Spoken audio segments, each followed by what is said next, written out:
Ladies and gentlemen, hello and welcome back on this Friday afternoon to the hottest show on all the globe to watch for. With me, your host, Jean-Luc Welch. Hey, make some noise. Yes, sir, clap it up, get excited wherever you are. We are back with another action-packed show for you today, covering the world of boxing and beyond on the hottest show in all the globe. That's right, right here on YouTube, podcasting platform. We're here, we're back. We got a lot to talk about with some news coming out with the aftermaths of the likes of Jen Sasaki versus Brian Norman Jr., adding a whole another layer of threat level to the essentially the mythos of who is Brian Norman Jr. Also, we want to talk about a little bit of Shakur Stevenson versus Zepeda and also other fighters down the line. Some stuff with Canelo and Terrence Crawford. And also, your voice is the main voice on today's episode, because every Friday we do the whole show is our championship round. That's right. All of you all got control of whatever we got to say on today. No question about it. You drive the sports, you drive the show, you drive every single avenue of this conversation. We can flip and flop to whatever you want, but it's you all's guide to your own course for whatever you want to talk about on this episode. And trust and believe, you all got a lot to say, especially if it's based on what we talked about yesterday. My gosh, with all the news that came out, not just with Norman, but with the debates with Devin Haney. The debates with Devin Haney versus Brian Norman Jr., Norman versus Boots, Boots versus the likes of 154, Norman versus 154. Oh, it's a lot. It's a lot we can discuss, and you all have full control. So it's a whole show dedicated to championship rounds. Whatever you want to say, put it in the chat. Put it in the conversation. Let your voice be heard, and we can make this show, hey, turn around into whatever you see fit to be your fancy. And don't forget, leave a like on the video if you're liking what you're hearing, or if you're just tuning in. Hey, come on, get the likes up and get the algorithm to see what we got going on right here on YouTube on the Welch Report. Subscribe to the channel if you have not already. Be sure to hit the notification bell so you know whenever we post on this show, as well as leave it on the video, comment, thoughts, subscribe to the channel. Oh yeah, thoughts and opinions, put them in the chat. So share the show with everybody you know, so we can keep on building up this empire together. Yes, sir. We still growing. We still thriving. We are getting new subscribers every single day that we post on this channel. So we are indeed becoming a monolith. Oh yes, the empire is growing, and you can join it as well. All you gotta do is click the bell, click the subscribe button, and hey, welcome to the party. We're gonna have some fun. And also, don't forget, we're available on every podcasting platform imaginable. That's right, Apple, Spotify, you name it, we're there. And if we're not, tell us. We will get there.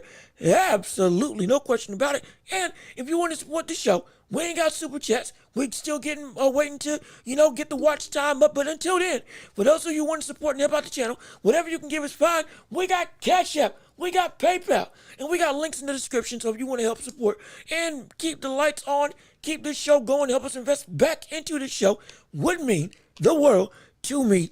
Absolutely. But with all that being said, we got a whole bunch of cavalcade of information to talk about while you're getting your questions together for whatever you want to discuss and whatever topics are burning inside your soul. We're going to start off with what we got in the title and talk about essentially some news that's going on with Brian Norman Jr. with the likes of him and his knockout with Jen Sasaki. So without further ado, since we're talking about boxing on this show, it is time to step into the ring. Oh yeah, that's right. Ring the bell. Let's get it started. Round one of this show going underway, and we need to discuss Brian Norman Jr. first and foremost off the backs of that KO win with Jin Sasaki, which we all know was one of the most devastating, ruthless, absolutely diabolical KOs that we've witnessed in boxing this year. Most likely a leading candidate for KO of the year, him as well as the likes of Fabio Wardley with that one-punch knockout that he got from a come-from-behind win to Justice Hooney. But this one-shot KO might blow his out the water. I'm telling you, I'm so serious.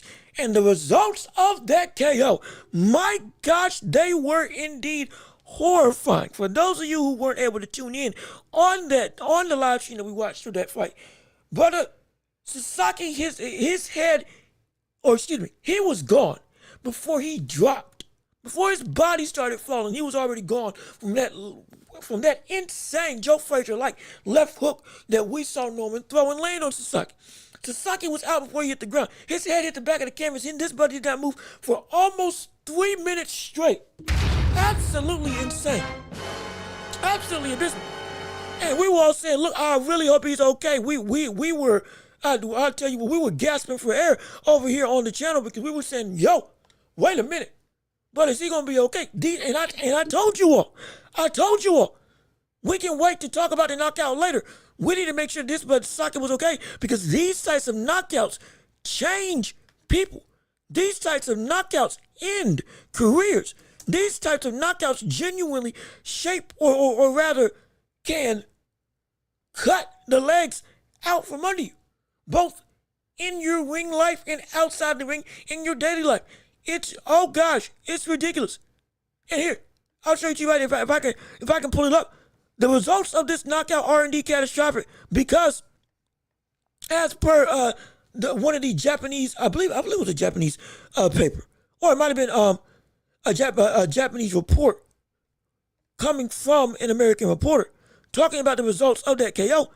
I'll pull it up for you right now on the old picture-in-picture as I get it posted up right now. Give me 1 second. Let me make sure that it's actually going to pull up like it's supposed to. Because I'm telling you.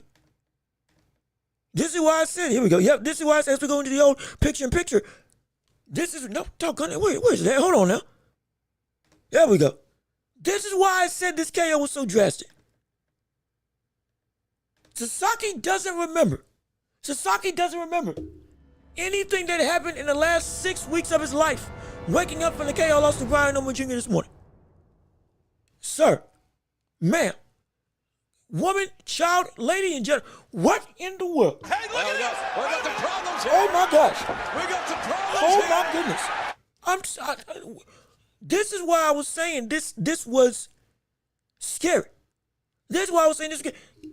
Jin Sasaki genuinely lost a month. What was it? What's a month and 2 weeks of life remembrance that he has experienced from training camp, press conference, in ring, getting out the ring, to waking up. Everything in the middle, anything before the knockout, going back to, what, May 17th? Gone. Gone. Absolutely gone. This is why we keep saying you don't play boxing. This is why we say you don't play boxing. This is why we say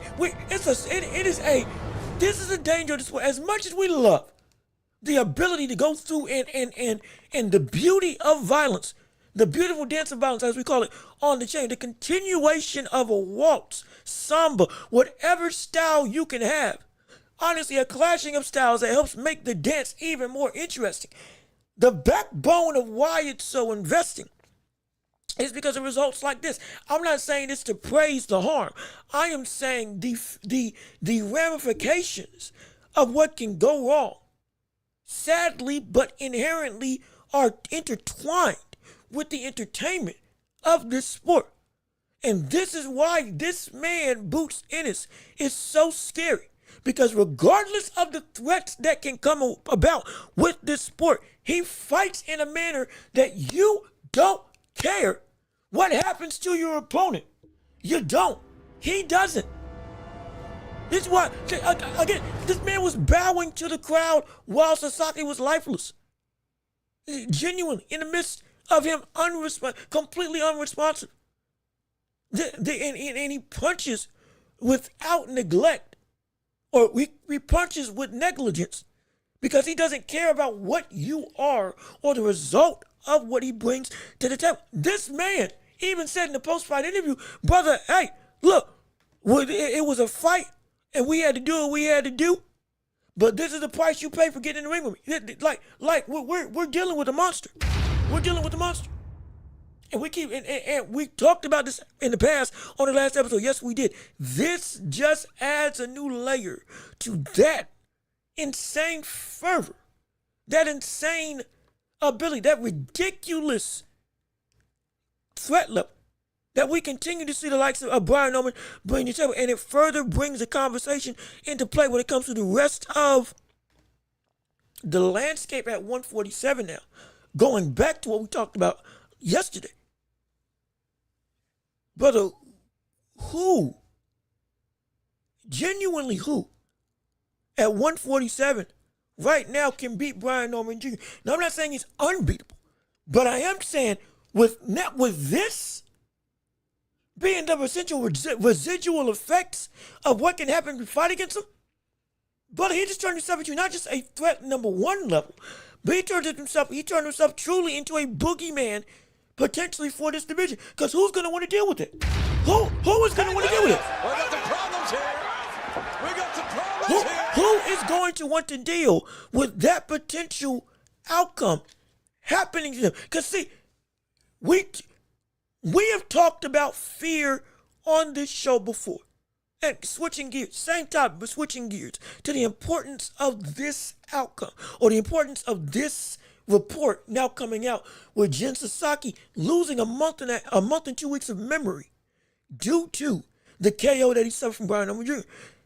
Fear is a powerful weapon when it comes to the fight game. Fear is a powerful weapon regardless of where you are in life. It can either demoralize you or it can make you into something that is truly monstrous and unbeatable. We've talked about with Mike Tyson. Mike Tyson was scared. Growing up, he was scared. He was indeed scared of not just fighting, but just a conversation. Life had turned him into a person, as much of a physically gifted child that he was, even at the age of a teenager, 12, 13 years old. It was still like he was fearful. Once he got taught by Customato how to control his fear and more so how to utilize it and will it not just for his own benefit, but for the detriment of anybody who wants to try to go at him, he turned into the Mike Tyson that we see today. One of the most feared boxers in history. Sonny Liston, the reputation of being a gangster, mob affiliate, as well as just a behemoth. At 6'1" with an 84-inch reach. For context, John Jones got an 85-inch reach. For context, Tyson Fury's got an 84-inch reach, 85-inch reach. For context. And Sonny Liston had that on top of scary one-punch type power. His jab was enough to knock you down and rock you and potentially put you out. And he bled into that by fighting in a way that made people scared, not just to engage, but scared to want to fight him, period. He taught George Foreman not just aspects in fighting, but aspects in fear. Use your mythos to turn you into a person who can win before the fight even starts. That is what the power of fear is. That's what the power of myth is. That's what the power of causing your opponent to beat themselves before they step in the ring. And you can do that by garnering a reputation. It's a huge thing. Michael Jordan had it. LeBron has it. Kobe has it. In the NBA world. Wayne Gretzky had it. Tom Brady had it. Aaron Rodgers, we used to have it. Now we don't really know. But greatness as a whole comes to a play when you're able to use it to make yourself even more dominating. That can be in accomplishments, that can be with results, and that can be with post outcomes. The results of the result that you do. This is one of those times where Norman just put himself in a different stratosphere. We talk about him now as a threat, no question. But I'm telling you, he's elevated at 24 years old, already a world champion. He has done something that I didn't think he was going to get to from the sense of a reputation standpoint. He turned himself into a necessary avoidance for opponents to have to go away from. With that power, there's a couple people he might have already beaten in lieu of potentially having to step in the ring with him before he ever steps in the ring at all.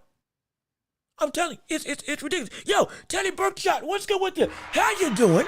Thanks for tuning in to the show. Again, this is a full-blown championship round for the entirety of the show. Yes, we still got points and agendas to talk about, absolutely. But the whole show, as we do every Friday, is driven by you all, the fans. Whatever you want to discuss, whatever you want to talk about, your conversations, all of that is on the table. And we can flip-flop, change, switch. You drive the conversation, and you drive the show for what we discuss, debate, talk about, all this stuff. All this is the whole time. Absolutely. But what to do, lightweight? Hey, brother, I'm light, but I'm doing good. I'm doing great. It's phenomenal. Life is great. It's Friday. It's the weekend. We got to relax. I've been having some great weeks, not just with the channel, but just life in general. Hopefully everybody's making money. Hopefully everybody's having a great life. And hopefully you're enjoying your afternoon. And hopefully I'm making it better.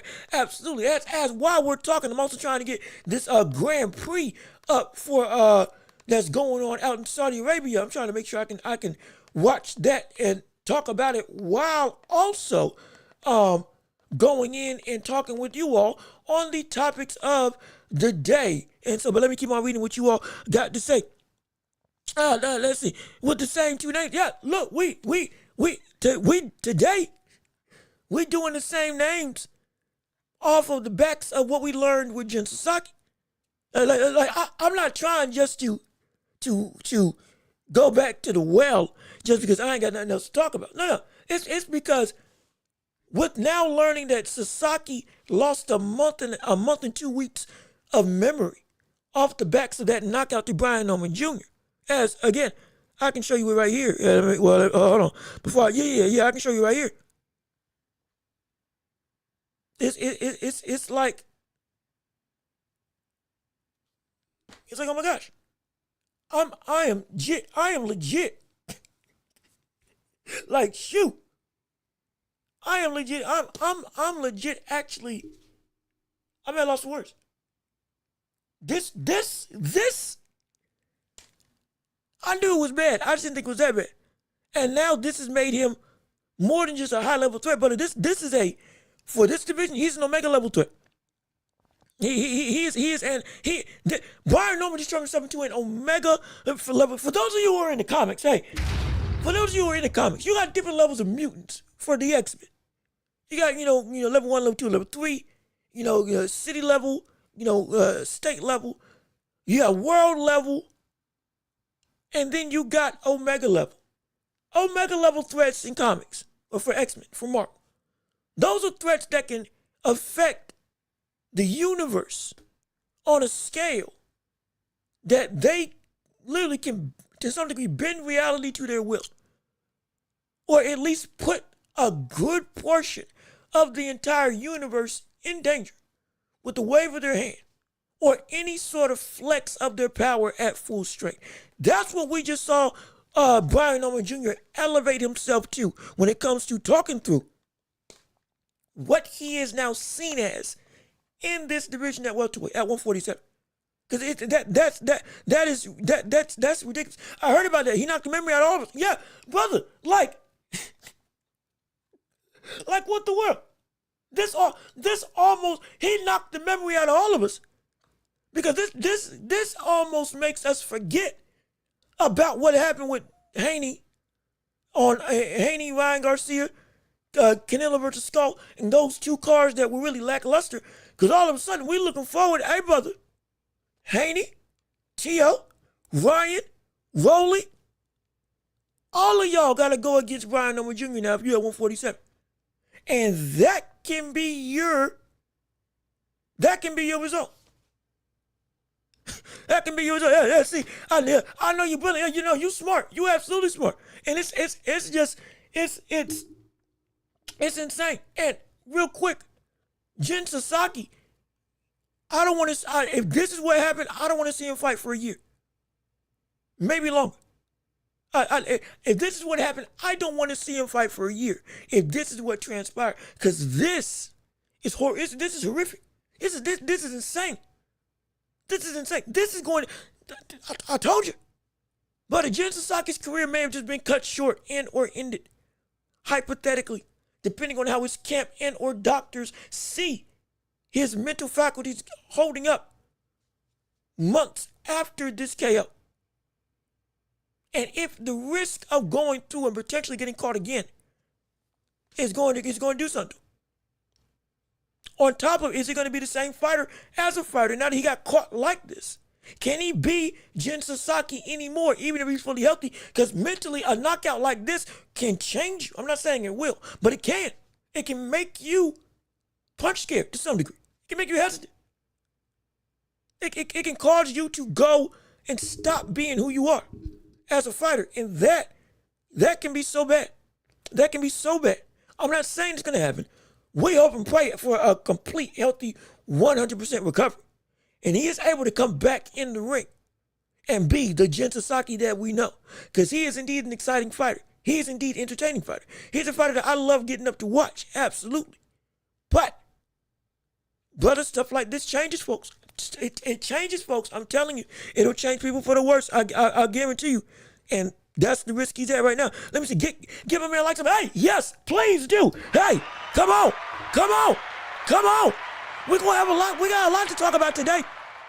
And we're going to have I want everybody in the chat to say what they feel, not just with this news, but just on anything in the sports world that you want to discuss. And whether it's boxing or beyond, it's you all's show. The entire show is the championship rounds where you all drive the conversation. Absolutely. So please hit the like, leave a like, get people invested, and come on into the chat. And let's have ourselves a conversation because trust and believe, we got so much to say. Let me see. It's what Haney's been worrying about having. That's the thing. That right there.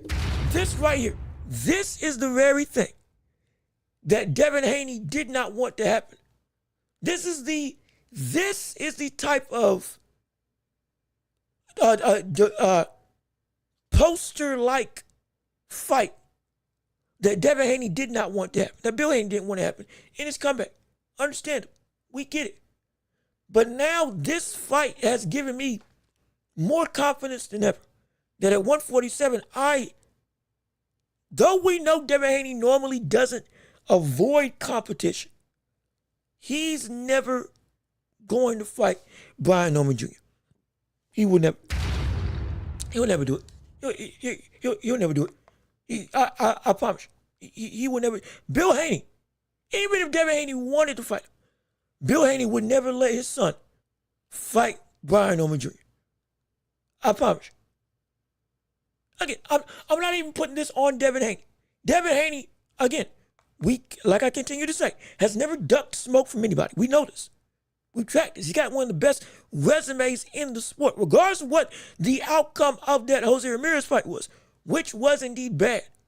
It was a horrible fight, and he put up a horrible performance, and he did run. He deserves the ridicule. But we know what he has done. That doesn't take away. This recent performance doesn't take away from that level of greatness. It doesn't. At the same, and we know he will never, or has never up until this point, ducked, avoided, or not signed on a dotted line against competition that is indeed dangerous or top level. But with that being said, even if he wanted to, Bill Haney would never let him fight. Bill Haney would never.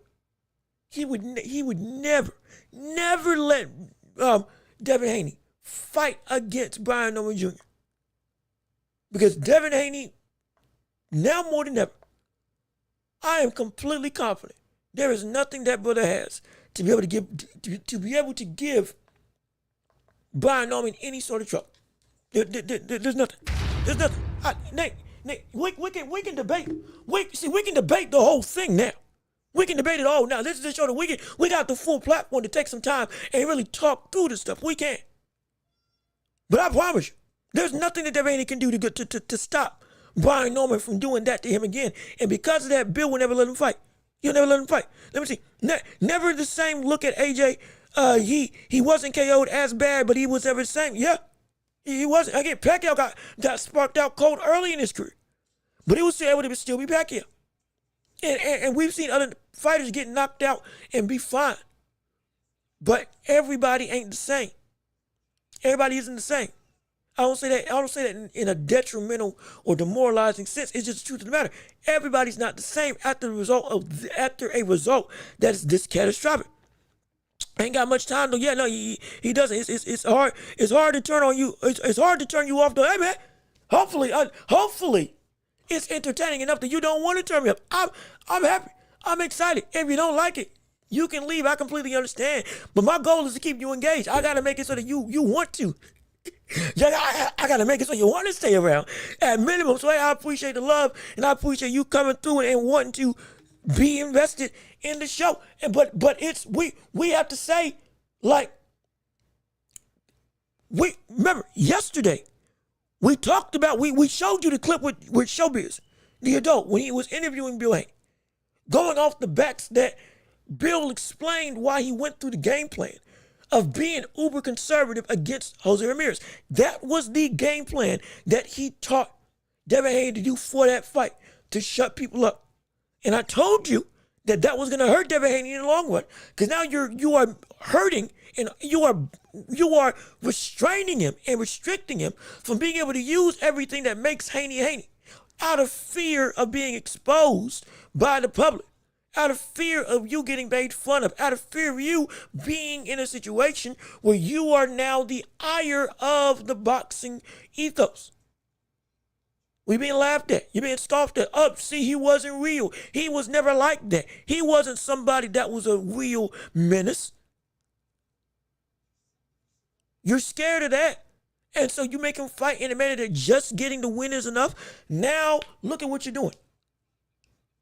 You now have to get your fighter out of that mode to fight against the likes of Brian Norman at 154, hypothetically.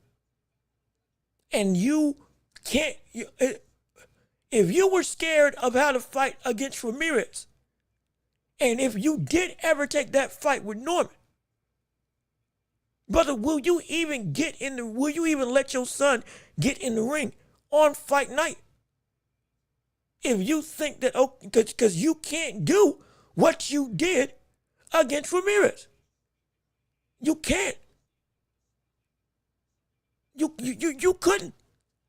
And there is no game plan that you can make with Devin Haney that will ever be able, if you want to win, that will ever allow you to be able to have this type of inactivity in the ring and not have your son get beat up. Not have your son just get broken down.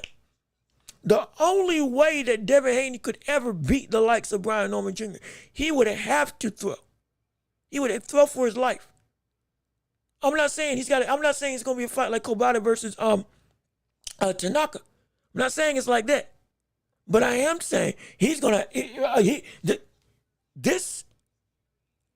going to have to tell his son, hey man, this can't work.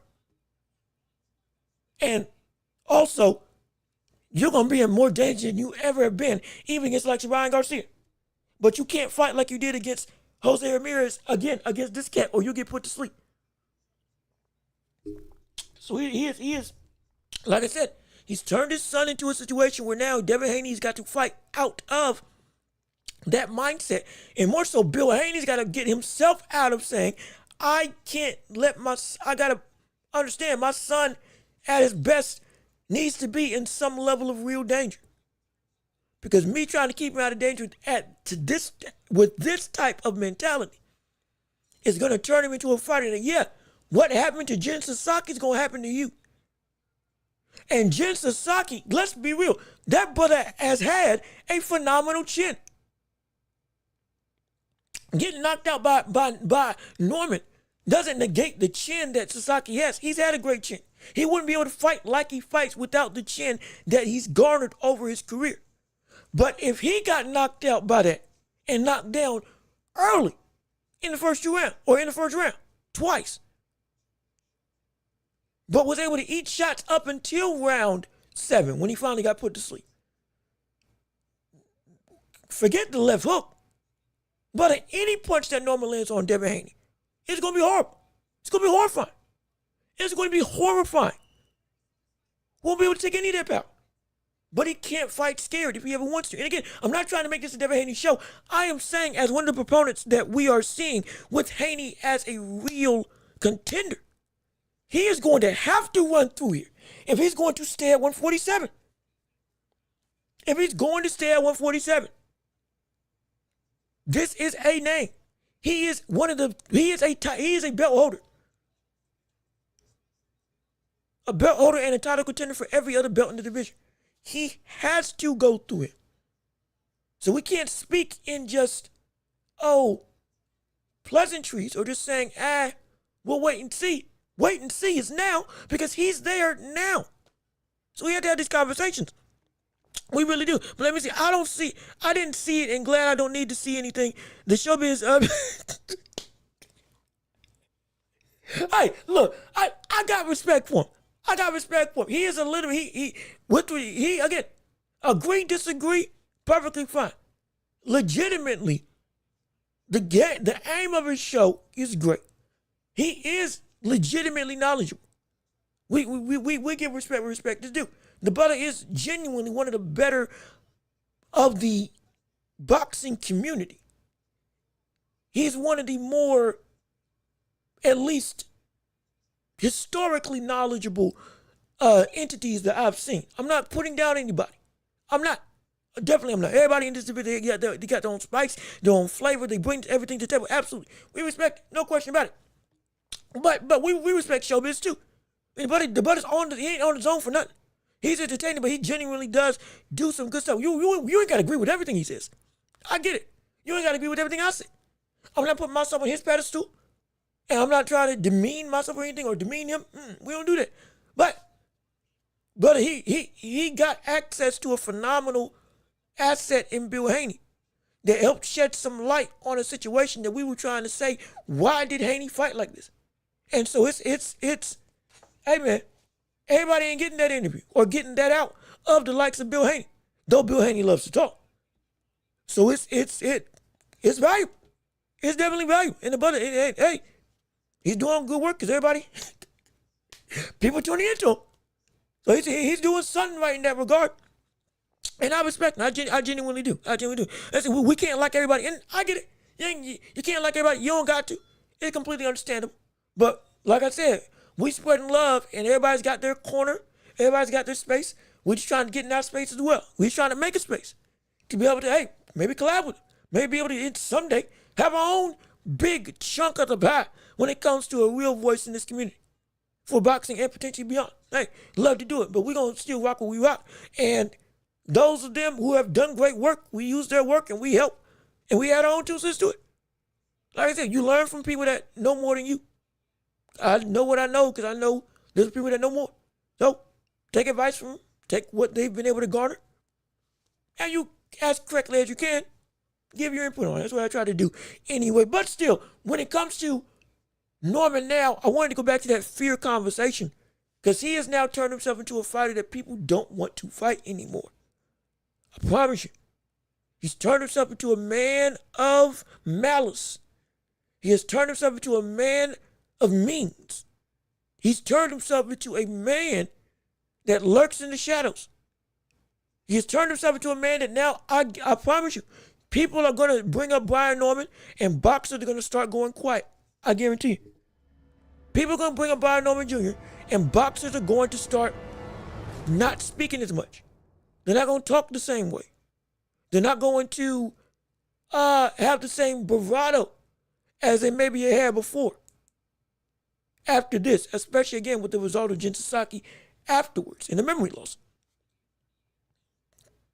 The beauty of fear is that it grows without you needing to do anything. The beauty of fear is that fear grows without you having to put your hands on anything. One rumor can spread like wildfire, and all you did was do one action. One impression can cause you to have a reputation that spans without you having to leave your house. One act of fear or one fearful action or interaction can cause you to also gain a reputation that will follow you without you ever doing anything. Just by the sheer fact of what you did made people's imaginations go above and beyond the grandeur of the moment and turning the moment itself into a overarching, swallowed up tsunami that goes and cascades over everybody that hears about it. Now, Brian Norman Stormin' Norman is going to be understated. Stormin' Norman, I guarantee he's going to have a name change. He's going to have a name change. We're going to start calling this brother the Eraser. I promise you. We're going to start calling Brian Norman the Eraser. Off the backs of this fight. People are going to start calling Brian Norman Jr. the Eraser. Forget Stormin' Norman. We're going to call Brian Norman the Eraser.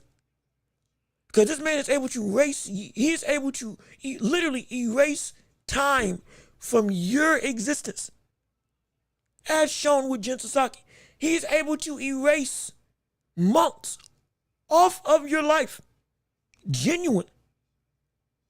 He has the capacity to negate whatever experience you have garnered.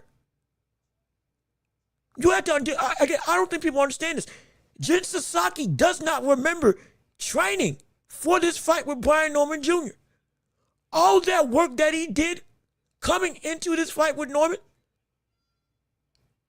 for him, it is as if it never happened.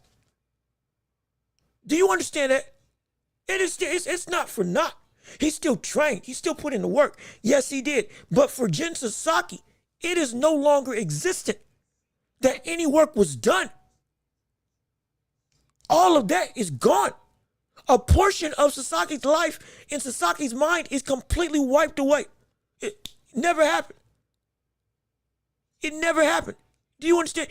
Norman erased a month's worth of life experience from Jin Sasaki. We're talking conversations. We're talking interactions. What food he ate. What restaurant he liked. Sights that he may have seen. He does not remember going there. Meals that he had, he doesn't remember eating. I'm not trying to paint a demonstrative picture for the sake of fear-mongering. I am saying people got to understand this is the ramifications of what Norman did to another man. A good man, a tough man, a dangerous man. He did that. Off the backs of that, the ethos of Norman is going to grow. It's going to grow so much. It's going to be so heavy. It's going to turn him into another entity of fear and destruction, the likes of which that boxers will start turning a blind eye to, willingly turning a blind eye to, trying to ignore, willing to keep his name out of their mouth, not getting called out, not getting any sort of I don't want to say acknowledgement, but people gonna think twice before talking against Norman. I guarantee you. Because he's still young. He's a champion, absolutely. But this win is this win is the win that people are gonna remember. He won the title, absolutely. He KO'd I think it was Stanley that he KO'd. I'm not exactly sure. But this is the fight that's gonna have Norman be a fixture and a fearful picture in the minds of everybody in the boxing world. I guarantee you. This is the fight that put Norman not just on the map, but brother, this is the fight that put this brother in in an ethos all his own to some degree. Let alone in Japan. Oh my gosh. Brother, the stuff that's about to come out from him by Japan, not in a negative way, but the myth of Norman in Japan doing what he did to Sasaki, oh, that's gonna run on its own. That's gonna run on its own. It's gonna be insane. It's gonna be great, but it's gonna be insane. It's gonna be ridiculous. Ridiculous. Think about it when you got people in wrestling over in Japan, the aura of a villain, of a fear-mongering type entity. Whether it was Omos of recently who had a run over there. Whether it was The Undertaker when he was first getting into the WWF back in 1992, 1991. The mythos of him in Japan was a demoralizing thing for the public that spread like wildfire all throughout the country. This is going to be one of those things with Norman, I guarantee you. I promise you. Yo, Dre, what's good with you? Hey, how you doing? Thanks for tuning in to the show. Let me see what you guys say. Norman been fighting bums when Boots said, let's make the fight happen. Last year, Norman in low-rank promotions, the top-rank opponent, said, no, I don't see him being the so-called monster. So, no. See, Norman's been fighting good people. Like I said, we have been covering Jin Sasaki for a minute on this channel. At least we've been familiar with him. We've been watching fights with him when we call live fight cards. Also, Albert Real, what's going on, brother? How you doing? Thanks so much for tuning in. I appreciate you and everybody coming in on the show. Please leave a like on the stream if you're here. We got a whole bunch to talk about. And again, the whole show is a championship round, so you all drive the conversation for what we discuss. We got agendas, we got talking points, sure, but you all, for the entirety of this show, go and make this show what it can be. Absolutely. So we appreciate you tuning in. Albert, I'm about to read your thing, but let me go and read Dre's first, and then I'll come back down to you. With Norman been fighting bums, top line promotions, and Norman said no when that fight was offered. You're absolutely right. We covered this yesterday. We said that Norman was calling Boots a duck, but Norman did not take the fight when it was offered twice. Completely understandable. Now, we also gave the caveat. I felt that Norman wasn't ready at that point in time to fight against Boots Ennis. Now, he shouldn't have taken that fight because it would have been very bad for him at that point in time. So him not taking it from a level of you ain't there yet, I completely understood from that standpoint.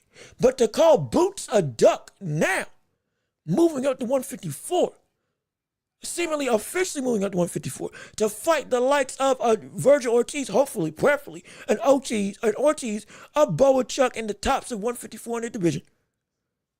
It is neglect of what you did also that we could turn it back on you and say you duck Boots. We can't. We can do it with the greatest of ease because Boots did send something to you. You got the paper in front of you and you didn't take it. Yeah, it's good that you didn't take it because you would have gotten beaten at that point in time and you would have gotten destroyed and you weren't ready. Absolutely. But still, you didn't take it. So you can't be calling him a duck for not fighting you, though he's moving up, when you had 2 times to fight him. And you or your promotion or both said no. So we want to flip the script. We can flip the script and it won't be in your favor, absolutely. But for Norman being a real threat, nah, he is the real deal. He hasn't been fighting bums. Now, it's not, again, here's the thing. Everybody's definition of a bum is different. We give credit to that. Or I give credit to that.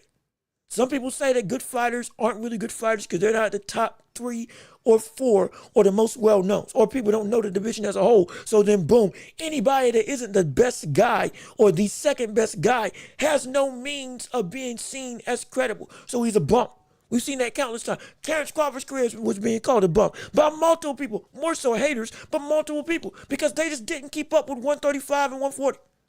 People were trashing the win that he had against Gamboa. And Gamboa at that point in time was undefeated. Yes, he had a 2-year layoff, but it was still the prime version of Gamboa before the decline that was running through the world at that point in time. As one of the best boxers, not in just the division, but it's seen as in the whole of the sport. They were trashing that. People were trashing Usyk's resume, saying it was filled with bumps because there wasn't nothing there. That's a dead lie. So we got to be careful when we call everybody a bump.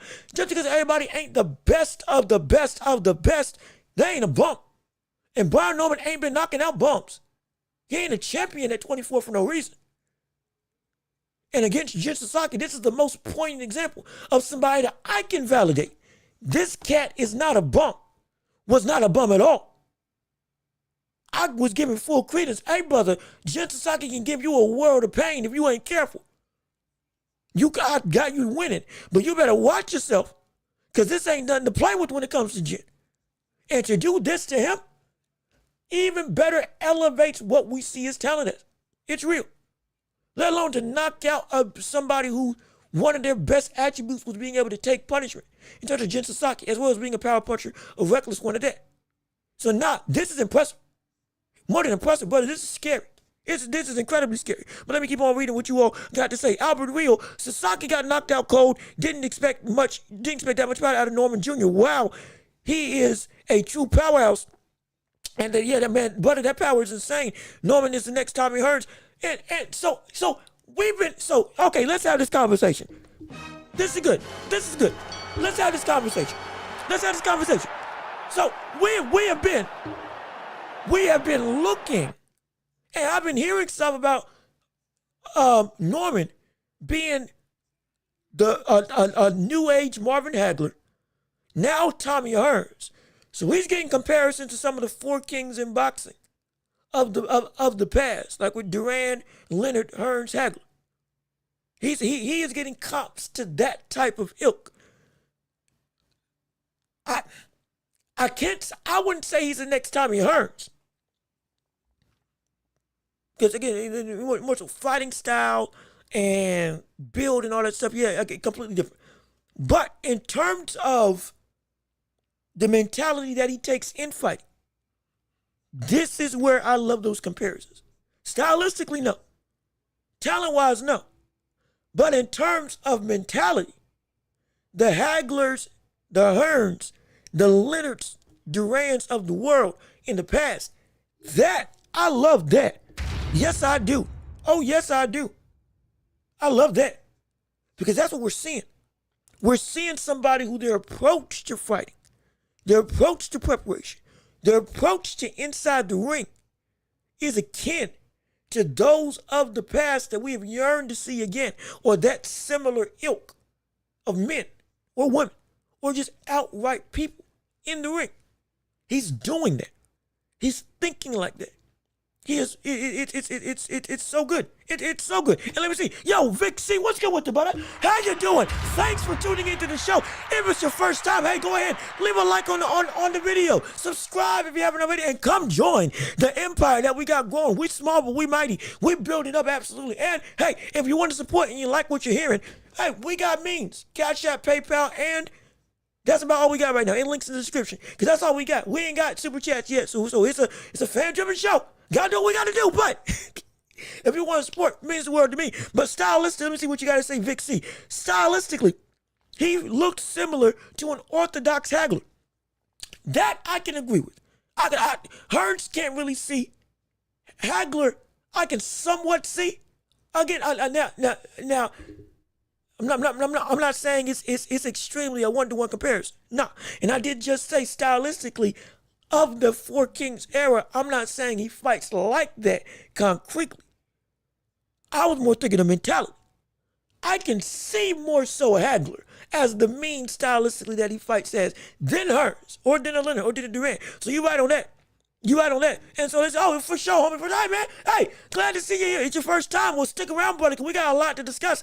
Absolutely. We want your voice to be heard. No question. But he fights like a Hagler in some degree, because it's more so the mental approach to the game. The way he walked down Sasaki, the way he's walked down other opponents, well, the poise and calmness while systematically going and damaging you with anything that he wants to throw. It's built up so quickly in terms of elevating his talent every single fight at such a rapid fire pace that he looks completely different now than the fighter that he was just 2 fights ago. Shoot, than last fight. It's an insane level of growth, no question. Let me see. No, it's not. His jab isn't as good, but his inside fighting is a lot alike. Okay. You know what? Okay. You know what? I'll give you that. Now again, I'll full disclaimer. I'll do my research. I'll go back and watch some film of Hagler, then watch the recent fights with Norman, and get a little bit of a better assessment. But the more I think about it, I see what you're saying. I do see what you're saying. I'll give you props, Vic. I see what you're saying on the inside. Yeah, I can see some similarities now. Okay, yeah. Okay, you're onto something. You are onto something, absolutely. Also, yo, Trey, what's good with you, buddy? How you doing? Hey, man, thanks for coming back to the channel. Absolutely, on this Friday afternoon. Glad to see you here. Right now, we're discussing Norman in the realm of the greats of the past with the 4 kings of boxing. And we talking about how now, as Vic brought up a point that I had to think about, but I think he's right about this. The infighting looks similar to Hearns, or excuse me, looks similar to Hagler. My apologies. The infighting looks similar to Hagler. I can see some similarities there, but more so the mental approach of what he does as he's going to beat you is what I really enjoy. It is the calm, cool, yet destructive vibe, the fire, that aura surrounding him as he's going to destroy you. It doesn't look like, oh yeah, he's just, I'm gung-ho. We going for it. It's almost, there's a serenity. There's a calmness. It's more than just, I've been here before. It's more like it's how do we say this? He fights in a manner where it's like a artistic level of destruction. Imagine a painter. They're painting this insane canvas of art, of artistry. Phenomenal painting, absolutely. But they do it in complete silence and almost a monotone type level. Not just because they're so locked in, but it's the approach to the art is one of, it's almost like stoicism to some degree. But it is so detrimental because the opponent sees you walking in like a Terminator, but you just have a dead expression on your face of, nah, this is going to happen. You are going to get beat. And there's nothing you can do to change my mind or change your outcome in this fight about it. Archibald has a similar way about it. Archibald, we talk stylistically as simplistic destruction. We're not demeaning Archibald in that means. We're saying stylistically he fights in a way where it's the easiest road to getting the KO. Simplistic, straight, fundamental.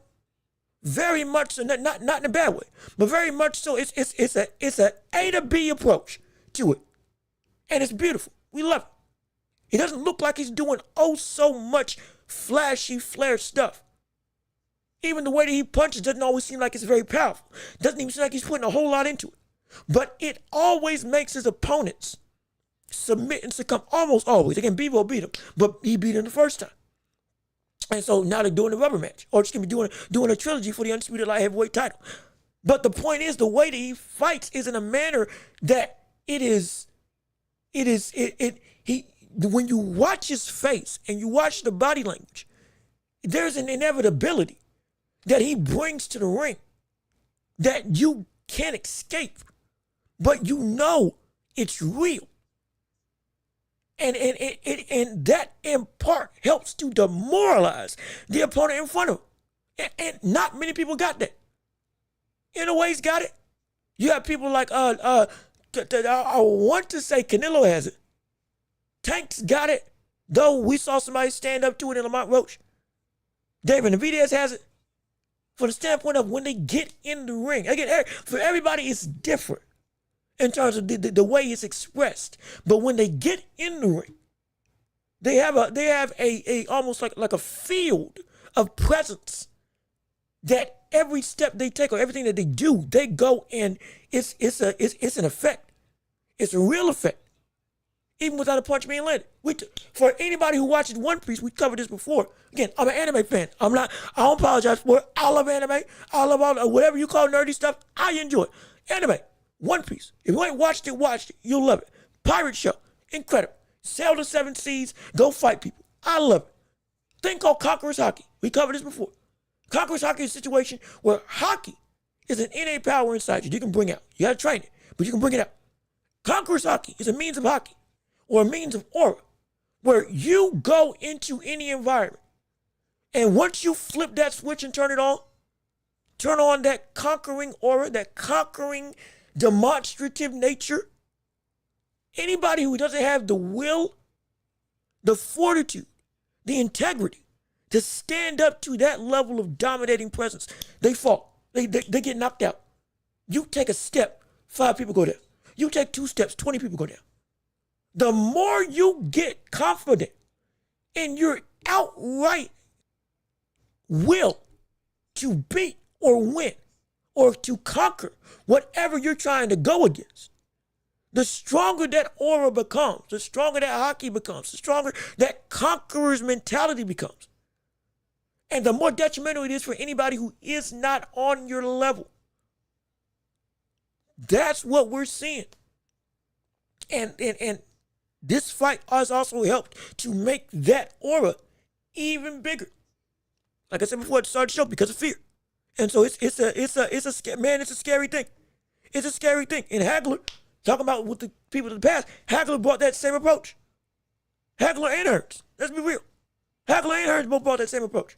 Hagler more so than anything. That brother was all about nothing but war. War and savagery. War and nothing but not reckless abandon, but calculated destruction. That's what Hagler was about. Arguably the greatest switch hitter in boxing history, only against the likes of Salvador Sanchez and Terrence Crawford. Now, beat you both ways with the greatest of ease, and did not care about what happened to you in the ring. And he fought like that. And opponents every single time, they felt that. And they couldn't deny it. Because it was just that doggone good. It was just that good. It was ridiculous. I think Norman should give Tio or Stanionis a shot. You can say Norman would do what Boots did to Stanionis. I can agree with that. I can agree with it. And again, let me pull up the current residing contenders at 147 right now, so we can make sure we paint a better picture for who he can and should fight in this division. Because like I said before, right now, he's a champion. Barrios is a champion. Ennis is a champion, but as we know and have talked about, he's going to move up and most likely relinquish those belts.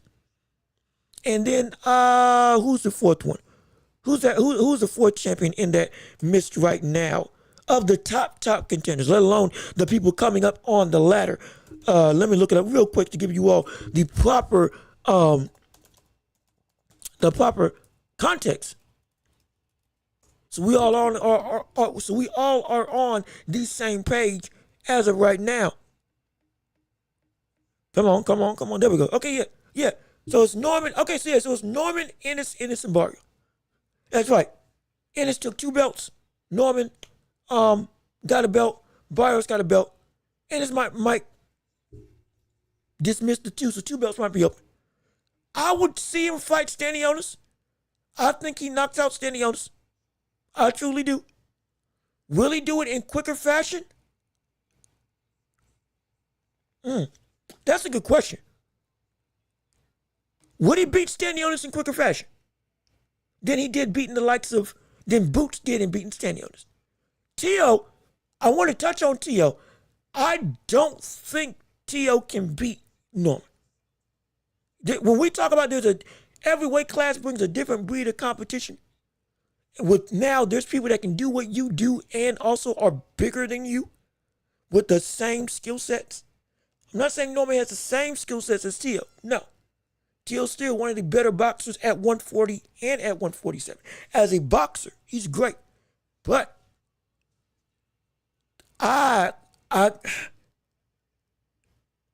of that ilk that is moving up to welterweight, the Devins, the Ryans, and the Teos, I really struggle with having them beating the likes of a Boots, a Norman, and the tops of the division. But again, that's just me. But let me keep on. But you can disagree, understandable. But I don't have as much confidence in Teo beating Norman. If Teo does it, or if Norman gives him a shot, okay, sure, fine, great, make it happen. Okay, cool. We're ready to see it, see what happens. If it works out, great, phenomenal. But I don't see him being able to win. It would help his cachet though, incredibly. Incredibly, it would help his cachet if he did just get that fight. Let Teo come for his belt, beat him, knock him out, bing bang boom. Now you're an even bigger name. You're more unavoidable. If you really want Boots, now you make yourself even more unavoidable. Because you beat the other buddy that was trying to call out Boots, Innocent Teo, and you beat him dominantly, hypothetically. Now, boom, brother, hey, make the fight. Now it's an even bigger deal. Now financially and from a cachet standpoint, it makes sense. Boots may just come back down to 147. Who knows? Hypothetically, again, we're speculating right now, completely understandable. I'm not saying anything's concrete, but there is a road that if he did take Teo, it could open up an opportunity for him to actually get the fight with Boots that he says now he is ready for and he wants to have. But let me see. Yo, Canelo, Floyd's son, what's good with you? How you doing? Thanks for tuning in. Tomorrow, WBC featherweight and heavyweight, not December, plus Canelo versus Bud press conference in 35. Oh, that's in 35 minutes. Oh, okay, hold on. Wait.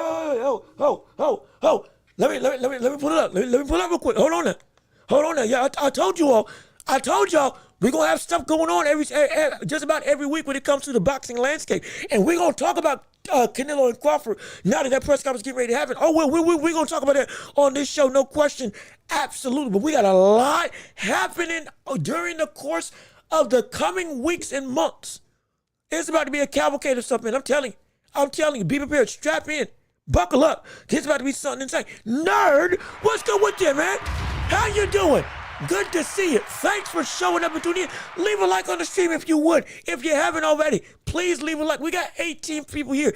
Good gosh, for a show of this magnitude, that's incredible. That's phenomenal. I think we just broke a record. I think is this the first time we've had 20 plus people, or at least 18 on average for a stream? Brother, we can make it 30, 50, 100. I don't care. We're going to make it big, all with your support. So please, leave a like on the stream, subscribe if you haven't already, and share the show with people. Let them come in on the conversation. Let's have a big old debate. Let's have some talk. We all talking sports and boxing, so we love it. Absolutely. So we're going to make it happen right here on this show. Let me see. Norman is a pup that has his chest out now that he's a big dog, or he's got his chest out now that the big dog Boots left the yard. So let's talk about this too.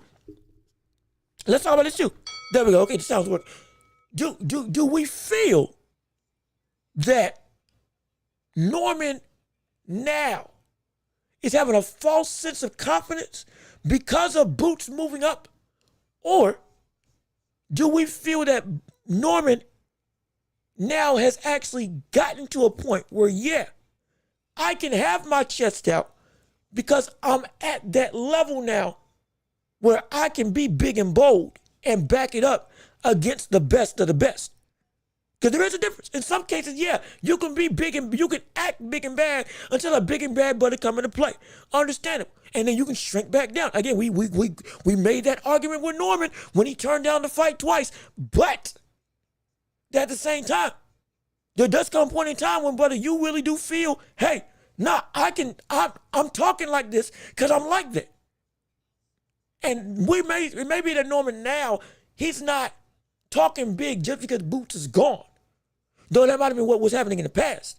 Now, he's talking big because I'm actively here now. Again, in his mind. In his mind. Again, I'm not talking about for the whole. I'm talking about for how he may be thinking. He may feel that, yeah, I can talk this game because now I'm at the level where I know against Boots, I can back it up. Now, I still feel that Boots would beat him. Absolutely. But I can't deny now that in all my talk, both good and bad about Boots and everything that we've seen with Norman coming up, Norman is no longer just an afterthought or a secondary threat that Boots just has to not worry about. Though we know the greatness that Boots is as a talent. This brother now, it fits that description of somebody that if they were to get in the ring with you, it's no longer just name value that is backing up why this fight's a good fight. It's real competitive fervor. It's actual talent now. Now, I wasn't saying that before. But now, for me, I can confidently say that I'm saying that now. I still got Boots winning, but I know now, hey, if he's talking, now it's not because of just blase hype trying to drum up a fight, get my name out there. Nah, I think that it's a different type of tone that I'm seeing him speak with now. Now I'm enjoying it. We still want the fight to happen. That's the biggest thing. I don't care what we may feel, what I may feel. The result's gonna be the result, and we need to see that result happen. So we want to see that fight, plain and simple. Hopefully sooner rather than later. Hopefully. And so that's the case. In regards to my speculation, that's the real thing. We're gonna find out exactly what's what and what ain't what at some point in time down the line, regardless of how we feel he's ready or not ready. That's the biggest thing. But let me see. Conor Benn versus Norman. Now, this is a better fight that would give me an even more solid foundation of what he would be able to do against likes of Boots Ennis. This fight would be incredible. And I think we brought this up yesterday, but this fight in particular, this would be, this would be a barn burner of a fight. And the speed and output that we see Conor Benn be able to do, and coming down in weight from middleweight now to 147, this will be a phenomenal litmus test of what can you do with somebody that's got the power of a middleweight or even a super middleweight in terms of Boots Ennis. We want to do one-to-one comps and get you in the ring with somebody that can not necessarily emulate it, because nobody can really emulate Boots, but for somebody that has some qualities that Boots brings to the table. Stamina, speed, legitimate pop, can also go to war with you, will be relentless. But Boots versus Ben, Conor Benn versus Norman, that'd be great. That would be phenomenal. That actually might be the fight I want to see first. Especially off the backs of this win with Sasaki, I would love to see that. Let alone, hypothetically, imagine this. Imagine if he went to the UK and fought Conor Benn over there and beat him. Oh my gosh. Oh my goodness. That would be insane. That would be insane. But this fight would be incredible. This would be phenomenal. And it would help us give a little sense of whether or not Conor Benn at 147 might be better than him at 160. Because he did a phenomenal fight against Eubanks Jr. I still want to see that rematch because that fight was incredible. I love it. Make it happen again. Run it back like your dad's did. Because it's genuinely phenomenal. But could he be a better fighter at 147? Potentially. Maybe. Not saying he is or won't. But it's just with the way his build is, a proposition that may be coming to fruition. But either way, we just want to see it. That's the biggest thing. But let me see. I want to see Conor Benn get knocked out cold. Norman can do it. Ben's tough though. Ooh, Ben is tough. Ben's incredibly tough. Be on the lookout now. Ben is incredibly tough. So it ain't gonna be easy knocking out the likes of Conor Benn. But Norman can do it, and if he did do it, that would be insane. That would be insane. Absolutely insane if that happened. Yo, Justin Kemp, what's good with you? Hey, how you doing? Good to see you. Thanks for coming on this afternoon on the Welch Report. We still riding high. We having a bunch of conversation. I love it. Can't wait to talk with you. I'm glad everybody's here. And again, please leave a like on the stream. I don't want to do these plugs. I know they can get annoying, but please, keep getting the likes up on the stream. We having great conversation. We about to transition over into the likes of Canelo versus Crawford and Shakur, because again, that's what we tease as the the titles of the show. So we got to at least touch on that. But again, it is the championship. Wait, what is it? Is it going this way? Going to yeah. Wait, hold on. There we go. Yeah, it's the championship rounds. So whatever you want to discuss and talk about, hey, you can make the show your own. Don't forget, y'all are driving these conversations. Y'all are driving what we got to say and what we're going to talk about, what we're going to do. So please, keep on commenting. Get your questions, get your concerns, your debates, all that stuff. We love it, absolutely. And we want you to have your voice be heard. No question about it. And let me keep on reading. You heard the news about Bakram. He will fight a third-ranked UK fighter, he will fight a third-ranked UK fighter. He's in talks. Fight will be on Crawford. Wait a minute. The fight will be on the Crawford card. Ripped to the fight already. I forget the brother's name. Let me see if I can find it real quick. Because I know it got announced. I know it got pulled up. I know that it was, dang it, who was it? I'm going to find it. Give me 1 second. I can actually pull up the name. I just got to get to it. Talk on it. Come on. I knew it was it. What was his name? Shoot, what the world was his brother's name? For the life of me. As I'm searching, I'll keep talking. But yeah, but no, he is fighting him. And it's gonna be another murder. And again, it's gonna be look, it's Bakram Murtazali. Brother, this man, he's a problem. We got some problems here. Bakram's a problem, brother. I don't care who you are in the ring with. Bakram is a problem. Oh, he's a problem. He's a dangerous problem. Still off the backs of that Tim Tszyu win has shocked the world to make everybody see this man as the true menace to society that he really is. This man is, he's so scary. He's so scary and he is so strong. And even better, the brother showed that he can be a phenomenal counterpuncher. Literally in the most dangerous type of situation. When you are trying to catch your opponent where they're most vulnerable, he is the most destructive with it. It is insane. It is ridiculous. It's horrifying. Genuinely, it is horrifying. And it's like, I'm excited. Okay, Josh Kelly. Okay, thank you. Josh Kelly is his name. Yeah, look, it's gonna be another show of dominance. It's going to be another show of just sheer excellence. I promise you. Because it's like, how do you say this?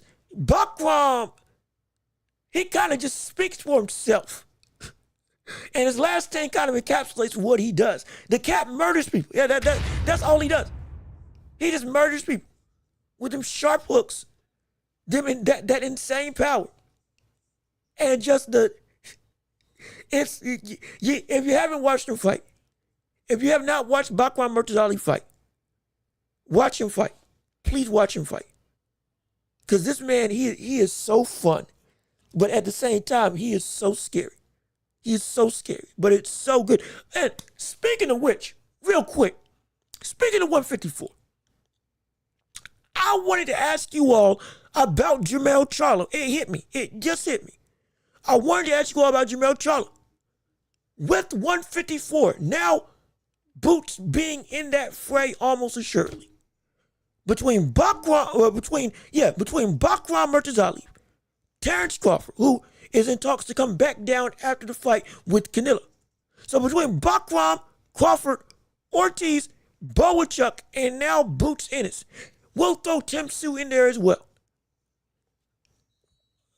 Do you think he's in the competitive fervor to beat any of those top names anymore? And if not, does that mean that we can concretely say he is out of that top 5 mentality?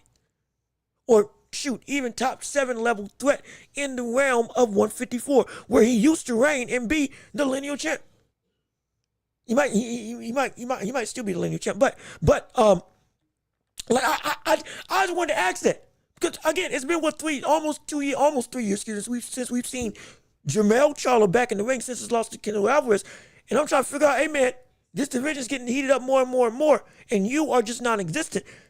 I'm having my doubts on how good you can actually be against this new crop of not next era, but this new cycle of current era star power that now is all in the same pack.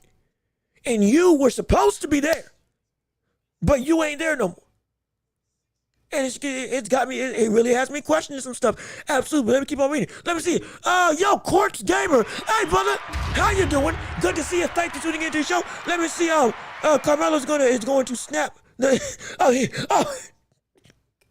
Okay, I thought you meant Carmelo Anthony. I was about to say, who the world? Who is Melo's fighting? I was about to say, but nah. But Melo's gonna slap the mess out of Crawford.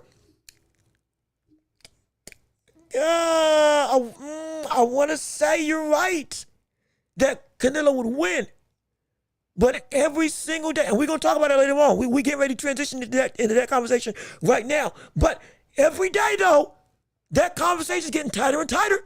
Hey, look, that talk of who's gonna win is getting tighter and tighter to discuss if Canelo truly has all the advantages that we've been saying he has had since this fight was even mentioned in its inception years ago, like after Spence, when this fight was just a dream fight. Now, the deeper we get into, the closer we get to this fight, the more I'm understanding the real threat of what Crawford can do to Canelo. Though I still think Canelo would win. I'm getting why now people are saying that, yeah, Canelo an upset can't happen. It can't happen. But let me see. Kelly cut on the back of his head and above the right eye, down. Cut on the back of his head, above the right eye, down twice. Probably was going to throw and say, yeah, nah, that's probably, if he fights, but yeah, that's probably what's going to happen. I give it to you. It's probably, I wouldn't be surprised if he got stopped in round 4. I wouldn't be surprised if he got stopped in round 4. Because if he did that to Tim Tszyu, and this is no disrespect to Josh Kelly, but he can do that. He can do even worse to Kelly. Absolutely. Crawford is ducking Virgil Ortiz. That's who you should be fighting, not Canelo. So, like, this fight, again, he said, I think it was regardless of the result with Canelo, he'll come back down to 154 and he'll run through the division again if he beats Canelo. He'll become undisputed there too. And so I'm not saying he's ducking smoke. He wants the payday. And again, he ain't challenging anybody. He feels he can legitimately beat Canelo, or else he wouldn't be taking this fight. Again, this ain't Charlo who came in for a payday and then left and did nothing. Crawford, different brother, different breed, different. He fights for a different reason. I think he's only getting, $10 million for this fight? Per an interview that he had, I think with Cigar Talk. Per his words, not mine. I don't mess with money. He's talking about money. He said he's getting paid $10 million for this fight with Canelo. So it ain't about the money as much as he could have gotten for this fight. But he's trying to do something ain't nobody done before. He's genuinely chasing. Now, we still want to see him fight Ortiz, no question. We still want to see that. Don't get it twisted. We still do. And if he does move back down to 154, yeah, we need to have that run. And we need to see him make it happen, no question. But if he's going to challenge greatness and challenge history, I ain't got no problem with it. I ain't got no problem with that at all. I mean, Charlo fighting Canelo, though I felt that Charlo had no skill to be able to handle Canelo at all, as well as was fighting way out of his weight class, still, him challenging Canelo and getting a shot at that title, I wasn't calling it a duck when he wasn't fighting Tim Tszyu at 154, though he was still champion, because he was challenging Canelo. So you can't really call it a duck of competition when the competition you're fighting next is objectively bigger, better, and or all three in one in your opponent. So I can't call it a duck. Josh Kelly lost against David Ebenezer. Oh, okay, yeah. No, Josh Kelly, yeah, he gone. He gone. Yeah, he definitely gone. Let me see. Yo, Mouthpiece, salute from Boston. How you doing? Good to see you. Thanks for tuning into the show. Hey, I'm sorry about y'all's season. I regret to inform you that y'all about to be broken up and you all about to get yourself a brand new team. So we lament what was a phenomenal run in the NBA with your dominance as a consistent top 3 threat. But you got a title. You did. You got a title. But my gosh, the winner might be, hey, either KCP, Derek White, Jalen Brown even. But it might be on the docket. I'm not saying it's going to happen. But I am saying, but that second April going to hit y'all like a ton of bricks. And y'all, you had the best team for a hot minute as collective talent. Either y'all pay all of them or you might have to make some retoolings. We're going to have to see. This offseason is going to be interesting. I don't think you're going to be as down in the dumps as you expect, though, because the people that you can give away, you're going to get some insane hauls for. You're going to get a great haul for the likes of Derek White if you let him go, or June Holiday if you let him go, or KCP if you let him go. Excuse me, Kristaps Porzingis, not KCP, my bad. Kristaps Porzingis, if you choose to let him go. You're going to get a whole bunch of assets back. You will. You will. Oh, yes, you will. So don't feel too bad about it. Because you still going to be you're going to be more than fine. I guarantee you. You're going to be more than fine once the offseason comes into play and what we think is going to happen with your team actually does happen. So, hey, don't fret. You're still a big threat in the East. So you still got that. You still got that. Trust and believe that. Mark my words. But facts, absolutely. Hey, man, yeah. Look, I'm just calling it like I see it. I'm not rooting against you. I'm just saying be prepared. That's all I'm saying. Be prepared, brother, because it's about to be a rocking and rolling. You about to have oh, my gosh, what happened? Oh, no. Oh, what you feeling like that? But now let's switch gears to Canelo and Crawford. Let's do it. Since we're starting to bleed into that conversation already. Hey, let's go on and change gears. Let's shift the atmosphere of this conversation. What's Canelo and Crawford right now? As we always start with this conversation, because everybody's got a bunch of different opinions. Brother, who do you all think is going to win? Especially now that we got a new crop of people coming into the foyer of this channel. Hey, I want to hear from you all. Because we got new voices in the building. Is it still a done deal that Crawford now is going to be able to beat and knock out the likes that Canelo, is going to beat and knock out the likes of Terrence Crawford with the greatest of ease, hypothetically? Or are we now looking at Canelo and saying, hey, brother, you may be in a position where what you think is sweet ain't really sweet in these Crawford streets. They ain't.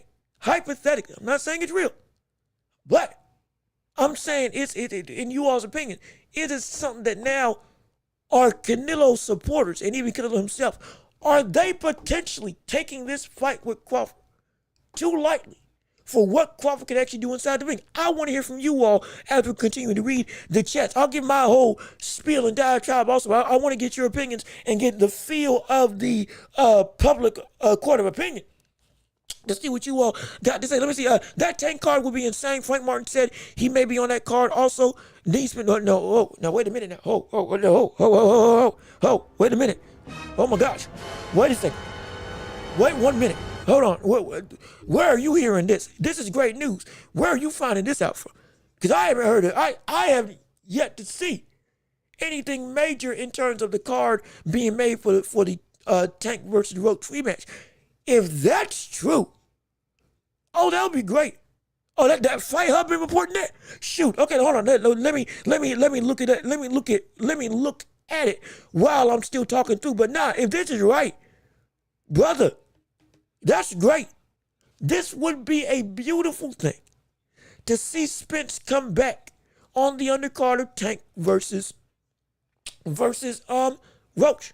It would. Now, some people may say, hey, you are doing Spence a disservice.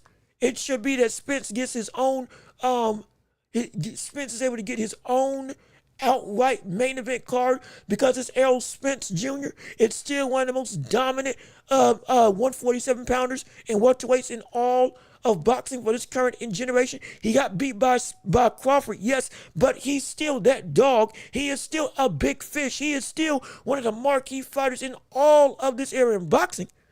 He should be on his own thing. But I will say, in counterpoint, Spence coming back, as much as I want to see it, we also understand it's a building process, especially with what we've seen recently with the literal lack of existence inside the ring.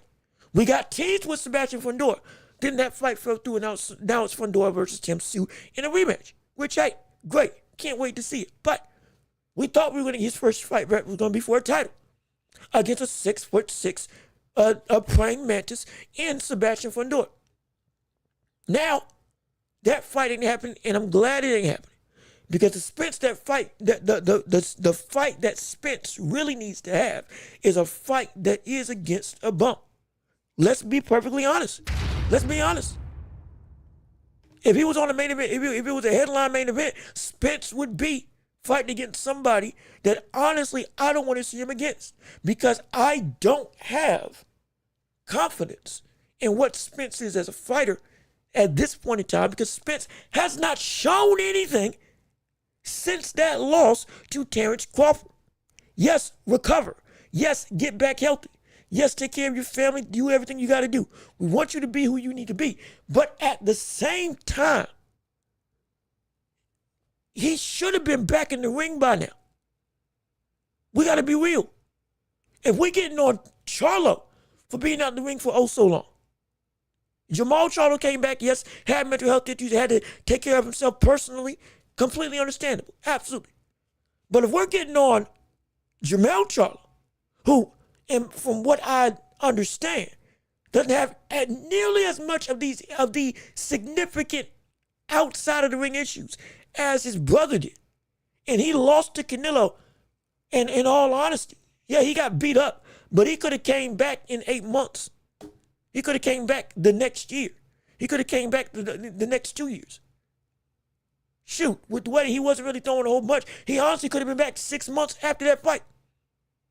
Because he didn't take a whole bunch of damage, not because he wasn't getting beat up, but because he was running away from Canelo. Actually, not boxing. He was actually running away. He pulled a William Skull against Canelo before William Skull did what William Skull did. And he still hasn't fought yet, riding high off that Canelo money. Potentially. But not stepping in the ring. If we're going to hold him to this same standard, hey, brother, why aren't you fighting again? Even with the grace that we gave to Errol Spence Jr. off the backs of that insane beating that Crawford gave him, which, understandably, you needed time to recover. But you should be back by now. If you said you needed to move up to 154 because 147 is too small for you, then we should have seen you a year ago at 154 in some capacity against a bum of all people. I don't care who it's against. Just get back in the ring and fight and show us something. Because at some point in time, we love preparation. We want you to get right. But we can't, we gotta be real. We can't do some for thee, or some for others and not for you. Some for me and not for thee. That's the way the saying goes. And give you, again, appropriate grace because of the damage that you were incurred, but then still continue that grace when we know you should be back by now. You should. And we want to see you. The fan base is still hot to see Errol Spence Jr. I want to see this brother back again. I'm not a Spence hater. No, I love watching Spence. But at some point in time, I'm starting to question whether this brother is actually going to fight again. At some point. Because he would have done it by now. Because seemingly, from the outside in, everything seems to be in order. From his body, to his family, to his personal life. Again, from the outside looking in. I'm not acting like I know everything. I don't. But the only thing that I do know is what I see. And what I see at this point in time is everything outside of boxing is great for Errol Spence Jr. Phenomenal. And we love it for him. So because everything outside seems to be in order, inside when it comes to boxing now, where is the understood progression that you have been saying, hey, it's coming, but it hasn't happened yet? Again, this ain't trying to hate, but we have to be practical about this. Because if we don't, if we don't, then we're gonna do Spence a disservice and not understand that time is of the essence. When it comes to boxing, time is of the essence. Jin Sasaki lost his memory from one fight, and that brother's been active. A month and 2 weeks of memory gone because of that fight with Brian Norman Jr. And that's with him being active. Any fight that Spence gets in right now, just like with any other fighter that fights, that can be your reality. And we already understand that Spence is getting up there in age as well. Again, right now we're in an era of aging champions, people that are dominant, but going into the later stages of life when normally people retire. it's a real concern. Because if Spence indeed does not come back, but he will never be able to get remotely close to the Spence that we want to and expect to see on his return night. Because now he waited too long. And essentially, he can't get back that time anymore. And what could have still been a point in time when we get the Spence that we all know and love, now it's a shell of himself.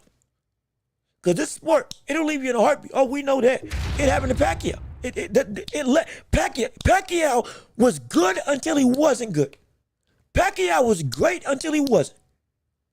Pacquiao was a reigning champion. Pacquiao had upset Thurman. Pacquiao had upset Broner. Pacquiao was still looking like the best at 147. And then one fight against Ugas, his legs were gone. Done. Completely done. Oh, yeah, it's time to wrap it up. My career is done. He's coming back now, which I don't think he should. I'm concerned. But the initial retirement, the sign that he was left. Because when boxing leaves you, it leaves you. It leaves you. It'll give you the world and it'll take it away in one fight. It'll take it away. It'll give you everything and take away everything in one fight. It'll happen. It's happened so many times. It's an unforgiving sport. It's an unforgiving sport that you, especially on top of the danger, you can't waste time waiting so long that you miss your window of opportunity to still accomplish everything you can with the prime that you have or the current ability. Because when that ability goes, some people, they can adapt and still be great. Arizona Lara did it. He's doing it now. The oldest champion in boxing right now. He did it, respectfully. Tyson Fury adapted his style. He did it. But everybody can't do it. Everybody can't do it. Pacquiao couldn't do it. He fought like Pacquiao up until the day that he couldn't. Until the day he retired, Pacquiao did not change his fighting style. But when he couldn't fight like himself no more, he said, yeah, I ain't got no other way. Yeah, I'm done. We don't want that to happen to Spence, but that's what can happen if he takes too long in waiting for himself to get back ready for the ring. And we want to see it, and it's frustrating. But let me see. I woke up hearing about the memory loss stuff. Yeah, that's crazy. Yeah, again, if you tuned in to the start of the show, we saw Norman knocked out Jen Sasaki, and Jen Sasaki has lost a month and 2 weeks of memory from that fight, from training camp to the fight. What that fight happened? It was 3 days ago? Yeah, it happened Thursday. No, it happened yesterday. It happened yesterday. My bad. From June 19th to May 19th. Let me rephrase that. From May 19th to June 19th. No, even further back than May 19th to June 19th. Jen Sasaki does not remember a thing about his life. Not a thing, not a conversation, not what he ate, not what he drunk, not where he went, not sites that he's seen, if he visited family, all of it. It's gone. A whole month and 2 weeks of his life are erased from his existence.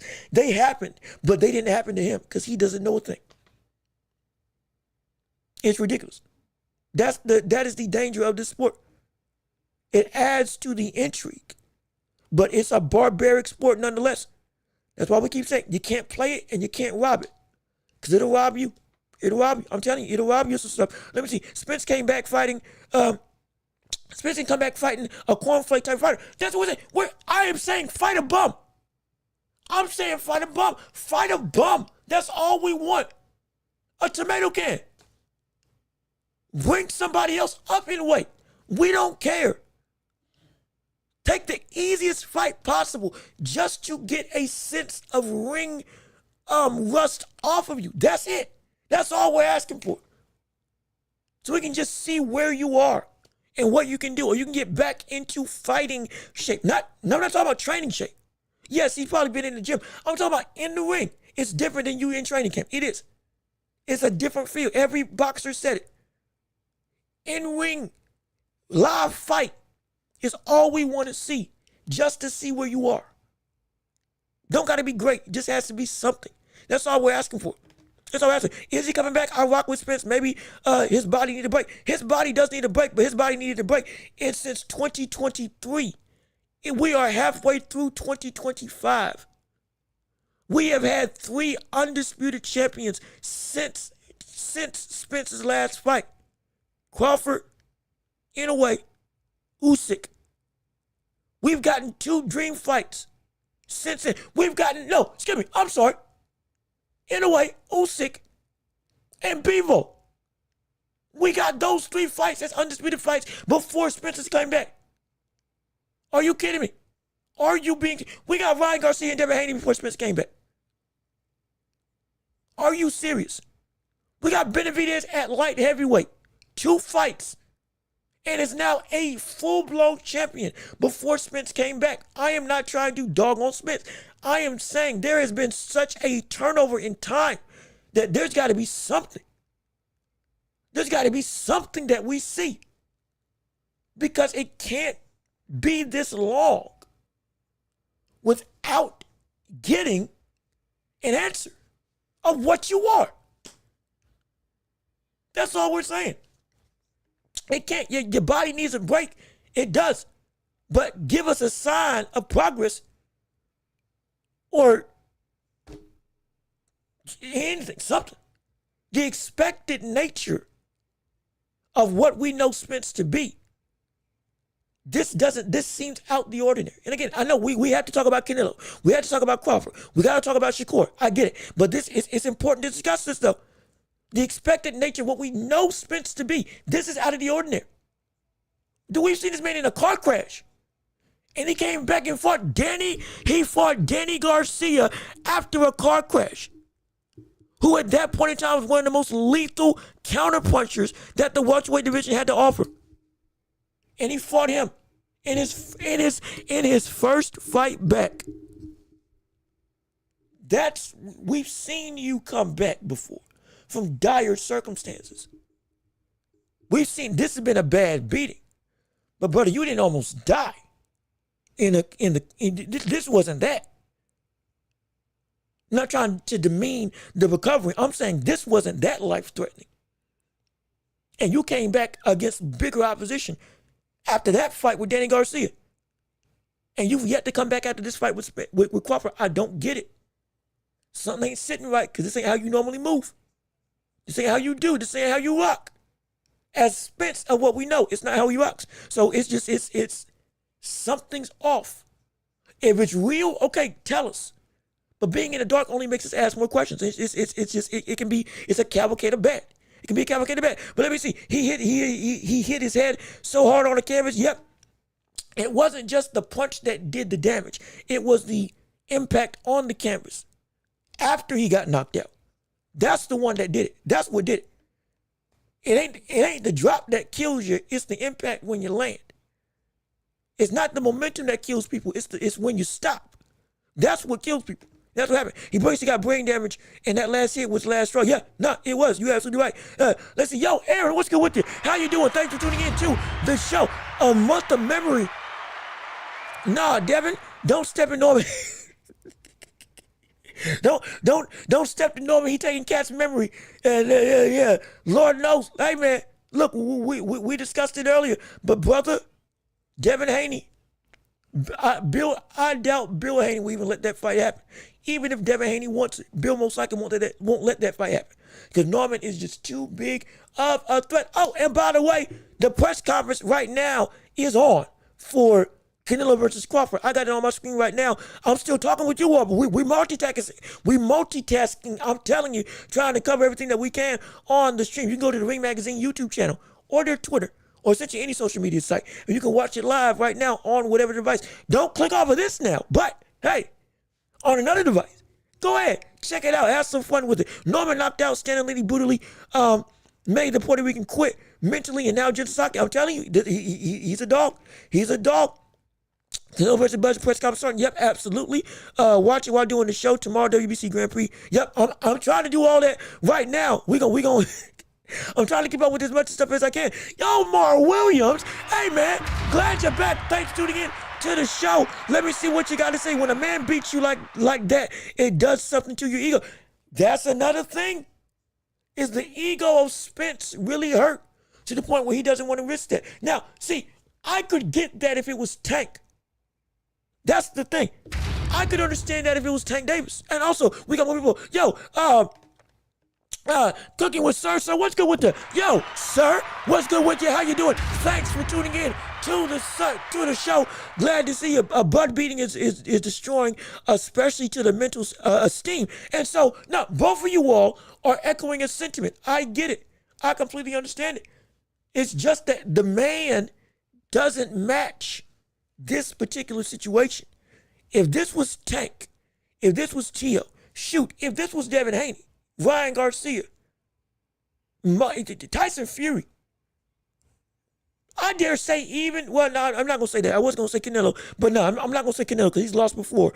And he came back and did what Canelo did. But in terms of, we've seen other boxers where that would make all the sense in the world, as Terrence Crawford's walking out right now, yeah, it's an all-black affair right now. But right now, he dressed like he walking up to a funeral cookout. I can't lie. Crawford dressed like he's going to a repast after a funeral. Nothing but But hey, look, might be a signal. We're doing business as usual, and we coming to kill and destroy. Maybe that's what he's trying to get across. But again, I ain't about to read too much into it. But regardless of which, it would make sense for other boxers if this loss happened to them in this caliber against Crawford. But against the likes of Errol Spence Jr., for this to be an ego thing that all of a sudden makes I can't get myself to fight again. It doesn't match up with everything that we know Spence to be. It just doesn't. I can't buy into it, not because it potentially isn't true. It might be, who knows? But what I know about the man is that he's never operated like that. It's never been that type of sentiment with him. So it's hard I can't say that, man, he's this one loss against the only brother who in that division could mess with you, all of a sudden made it so that you just can't do anything. And plus, he had gotten 2 fights with Fundora as well, so it seemed like he was moving and coming back up, and everything was going like it was supposed to. But now, fight fell through, and I'm just waiting on stuff to continue again. And it's on him. Like I said, I can only skepticize. I can't say anything concrete, and I'm not going to, because I know I'm not in his head. I'm not in his mind. I can only see from the outside view and give as much of a informed opinion. Good gosh. And also, I'm watching the press conference right now. Brother, what is this, WrestleMania 25? You got Terrence Crawford coming in all black. Canelo coming in all white.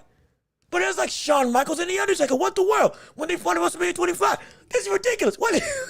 What type of symbolism is this? What type of symbolic stuff is going on right now? Brother, is this oh, shoot! This is eerily similar to WrestleMania 25, Undertaker versus Shawn Michaels. And again, I'm sorry, I'm a wrestling fan as well. I have a lot of hats. I wear a lot of hats. I'm investing to a lot of things. So I'm watching this, and I'm drawing parallels to what we saw with other big-time clashes, with other big-time fights, with wrestling and in sports in general. Oh, this is insane. This already has me excited. I don't care. But what anything with this fight has me excited. But nonetheless, last thing about Spence, and we're going to talk about Crawford. Everything about Spence just doesn't really make sense for why he's not fighting when he should be able to fight. Doesn't make sense to me when it comes to ego, because he should be in the ring, and his ego's never gotten in the way of him before. And why would he get in the way with him now when he still is a big fish? The loss didn't discredit him. He's still great. He's got beat by one of the best in the world. But Spence is still Spence Jr., and he knows that too. So him operating like this out of such an ego death, it just seems kind of out of order for me. It just seems kind of out of order. But now, fully, we said we're going to switch gears before. Let's do it now fully, full throttle. Crawford and Spence, we're here. We're here. We're here and it's happening. We are here and it's happening. I am really interested in how Canelo's going to handle the footwork of a Terrence Crawford going into this fight. I really am. I'm really invested in it. Because off the backs of William Skull, Crawford's not going to run like Skull. But the movement that Crawford can utilize while boxing and making it so that he keeps Canelo off balance and frustrated. How can Canelo deal with that now at this stage in his career when we have been saying he has been on the decline as a prime fighter? He's still in his prime. Don't get it twisted. He still is in his prime as a fighter. But at the same time, not the same brother that he used to be. He's not the same cat. He's not the same dog. The foot speed, he's more of a plotter than a bouncer like he used to be earlier in his career. Head movement isn't used the same way. Footwork and defense has even been adapted and curtailed to a different type of approach. It is still incredibly effective, but it's not the same anymore. Stuff that we saw Canelo do at 154, 160, and even in the early days of 168, he's not doing that anymore. He's not. I'm not saying it's bad. He has still been and still is an elite fighter. We are not discrediting that or disrespecting what he is. We're saying he's just not what he used to be. He ain't. There's been a clear and present drop-off with Canelo that, if I may say, and this might be controversial, but hey, that's why we're here. Well, not to be controversial. We're here to have good debate, but draw up some good questions. Crawford's decline hasn't really been a decline since he's gotten older. And he's, 37 years old? Just about. 37, 38 years old. And so because of that, with Crawford and Canelo, Crawford's drop-off, it's been more so, but you're still here. Canelo, he used to be up here, and now he's down here. He's still high. But this type of gauge versus that type of gauge, it's not the same. It's not the same at all. Canelo has lost more than Bud Crawford in his career for what he is as a fighter. That's not me trying to be hyperbolic. That's not me trying to be uber spiteful or overly dissecting. No, we're saying what we witness and see. Crawford struggled against Madrimov at 154, yes, because one, it was a higher weight, and two, Madrimov, regardless of division, is one of the most unorthodox, awkward, strange, and in all honesty, unpredictable fighters in the division from the standpoint of movement, feints, and sheer unpredictability. He has that more than most people, regardless of division. He takes the herky jerkiness that we would see Tyson Fury do, all that. He elevates that to like times 10 when it comes to Madrimov. We saw it against Virgil Ortiz. Virgil Ortiz beat him. But Virgil Ortiz for the first 6 rounds, but he was not looking like the Virgil Ortiz that we knew. He couldn't time, he couldn't pinpoint Madrimov. He couldn't stay with Madrimov and get him to be able to be in front of him up until the second half of the fight. And even then, it was still a struggle up until rounds 8. Sooner than Terrence, but still similar vein of we had issue with the likes of this stylistic matrix of a fighter. Yes, Madrimov isn't a Lomachenko. I'm just using matrix as a blanket statement for it's tough to figure out. It's hard to understand. There's a bunch of nuances that for the average person, it is incredibly hard to see and dictate and control. That's what we saw Crawford go up against. So having that as the moniker for why the likes of Crawford can't beat Canelo isn't a really fair assessment as you would want to have because of the fighter. Crawford is a different fighter than Madrimov. He is. He's bigger. Absolutely. He's better. No question. But stylistically, he's something that Canelo is a different fighter than Madrimov. But he's more akin to a fighter that we've seen the likes of Crawford fight against throughout his career. More so, he's been able to beat a similar type of style before, that can, or at least an aspect of a similar style that we see Canelo bring to the table in the likes of Terrence Crawford. We've seen him face off against a Canelo-esque opponent before and be able to, not from talent, but in terms of attacking the body, coming forward, being a plotter, big hooks, big swings, big power, big concern. He's dealt with an aspect of that Canelo brings to the table before on multiple occasions and came out pure gold. There is a real understanding that some people are missing, that with Crawford in this fight, there's more than just size that makes this fight a one-sided and or competitive affair. Size is not the question of what's going to make this fight be or not be. Wait, what? Hold on. Wait a minute. I'm listening to it right now. I got it low, so it's not picking up on the mic because I ain't trying to get copyright. I ain't trying to get copyrighted from the people when if the audio from the live stream bleeds into this stream, I don't want to get copyrighted. So I got it on, and I'm trying to listen to it as much as I can while still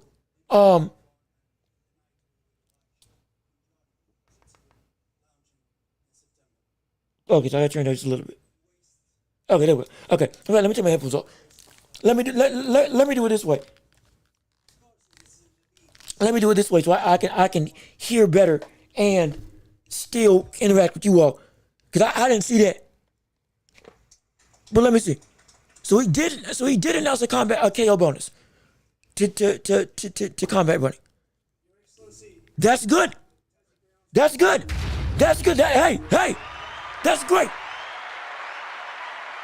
That's great. That's phenomenal. We loved it.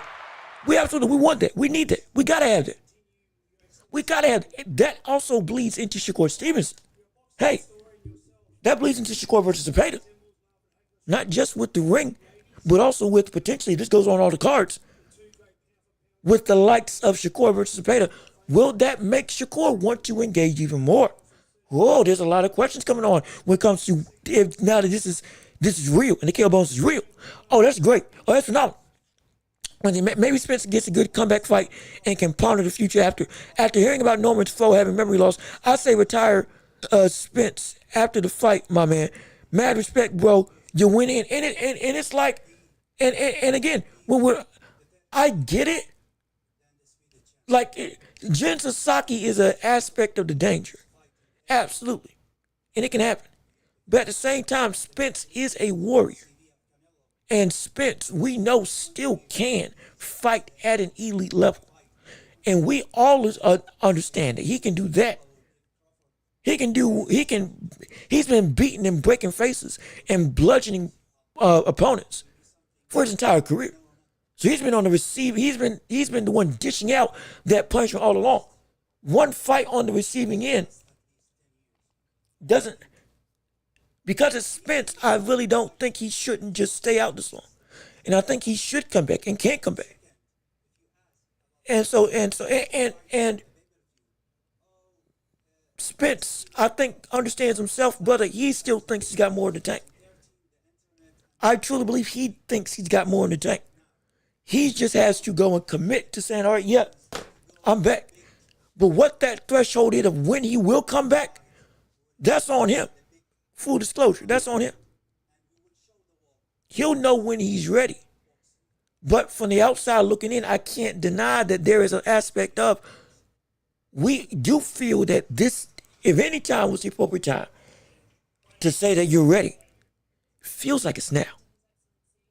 It does feel like it's now. But let me keep on reading. If you love your son, if you love your son, step Norman. He has a new fan in me. Brother got some crack. And remember what I talked about with fear? You might have not been here. But for those of you who were here, again, we're wrapping back around because all these points are delving into what I discussed earlier. Talking about fear. I told you. What Norman did is spreading through divisions and spreading through the landscape of boxing. The ripple effects of what you do. Norman doesn't have to say a word, and all of a sudden, because of what he did to somebody, other people's careers are getting reevaluated because of that fight. What do you think the opposition that's going to have to fight against Norman is going to have to deal with mentally? If we're saying, hey, brother, we don't want this to happen to Errol Spence, with how great Spence is. So Spence, go ahead and retire. You had a good run. That's an aspect of fear. But what do you think people like Devin Haney, Tio, Ryan, Barrios, Pacquiao, I dare say even Boots now has to look at Brian Norman in a different light because of the backs of this win. This is what fear will do to you. It affects everybody. Your name, with your reputation and your experiences, now affects everybody because of what they saw you do and the consequences of what you are as a fighter. It weighs heavy on everybody's mind. Fans, fighters, promoters, families. This is what Sonny Liston mastered. This is what the people like Joe Frazier, George Foreman, Tyson, killers who were able to beat some of the scariest, most intense, diabolical fighters in boxing history. They made themselves big, absolutely. But they got bigger by the experiences that they did inside the ring. And without having to do anything or say anything, their own legend got even more and more fearful, more vengeful. It built upon itself. Like I said, the fear built upon itself without the fighter having to do anything. Oh, but hold on. Is he talking about?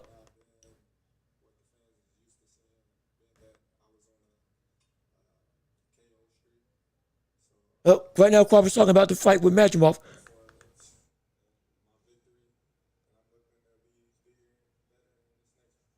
All right, so he said Norman Crawford just said that fight with Majimov, it was a juxtaposition of what you expect from him as a knockout artist. So now he's looking to be bigger and better than that fight and give on a display that, yeah, it's what you remember.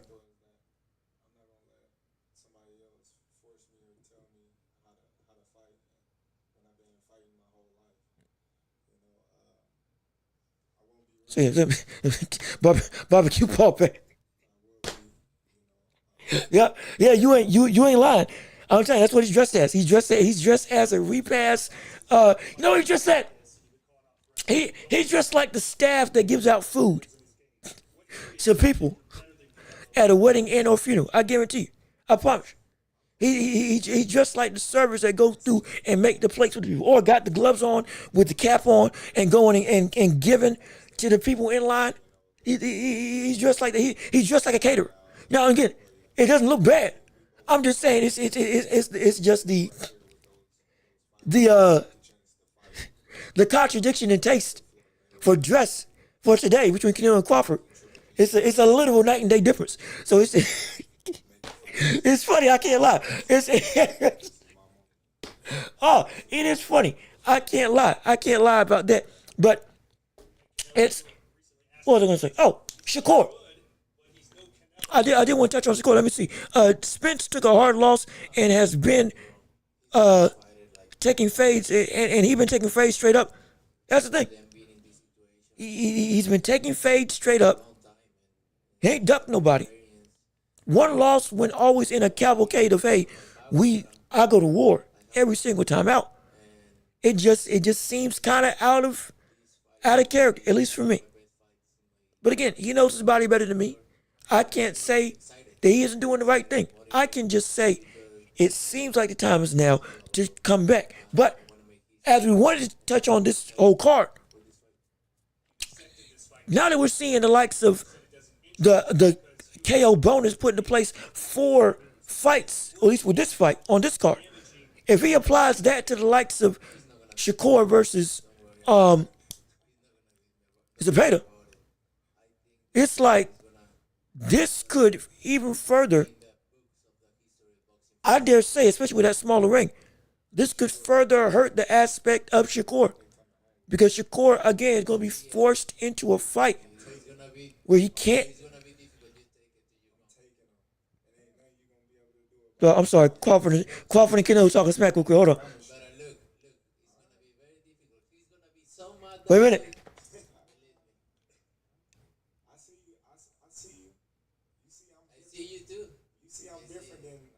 Wait a second. Whoa. Canelo throwing shots saying that Crawford ain't nothing different. He ain't nothing different than anything that he's faced before. Sorry, again, like I said, I'm not trying to overly hype up, but this is the first time we've seen them like jawing back and forth at each other. So I can't lie. Pretty cool.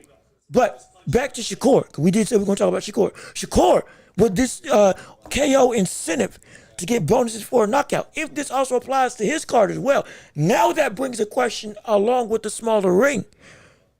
Brother Shakur is in a world of trouble because not just is he going to be forced to go and punch and risk breaking his hands again, but at the same time, what if he goes with this KO incentive, if this is also applied to his card, if he goes and tries to go for it as well and hurts his own hands in the process? See, here's the thing. The biggest, all of this stuff with Shakur Stevenson revolves around his hands and health. The health of his hands are what are dictating the whole conversation when it comes to Shakur and the likes of Zepeda in this fight. If Shakur's hands were healthy, much of this concern with this fight with Zepeda wouldn't be a problem. I'm being completely honest. I mean, it would still be a concern, but like it wouldn't be nearly what we're discussing it as now. Because it would be, okay, Shakur can still do what he does best, which is box and overcome. Use the ring and be able to go and jab, move, counter, slip, fight in the pocket, force Zepeda to make mistakes and capitalize while continuing to be safe and reset Zepeda all night long across the ring. We know what he can do, but the fact is, can he do it because of his hands? And with the smaller ring, 18 by 18, brother, you're going to be forced into a firefight with one of the most relentless fighters in the division. He may not have a whole bunch of pop in terms of one punch power, but he beats people by volume, and you can't get him off of you. Now this is like when we had Kobata versus Tanaka when we watched the card earlier today with Brian Norman, or it's not earlier today. We watched the card early yesterday on Thursday. We were watching Brian Norman knock out Jin Sasaki. Kobata could not get away from Tanaka no matter what he did. We're saying when it comes to the likes of Shakur going against Zepeda, that's a similar type of fight that can happen. Let's be real. That similar vein of I can't get you off of me. I cannot get space. I can't use the ring like I need to. I cannot get the separation to be able to do what I need to do. And I'm going to have to fight within 3 to 5 inches of my opponent every single time out. While Shakur has the ability to fight beautifully in the pocket and even on the inside, it's not where he wants to fight. And it's not where his health can have him fight. Because if it was, we wouldn't see him this much of a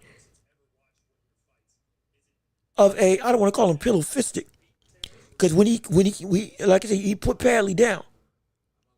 And while yes, Padley wasn't on his level, doing it to the body no less, that is impressive.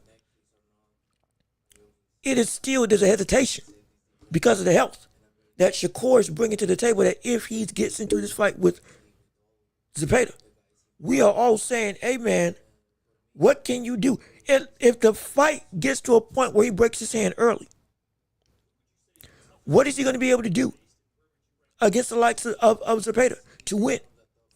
Because against Zepeda, he won't be able to, he won't be able to, I don't think he'll be able to recreate the fight that he had against De Los Santos if he injures his hand again against William Zepeda. Because Zepeda's better at cutting off the ring. He is. He is. Yes, Zepeda is better at cutting off the ring than De Los Santos is. That's just a fact. And a smaller ring as well. Oh, absolutely. Absolutely. It was like no.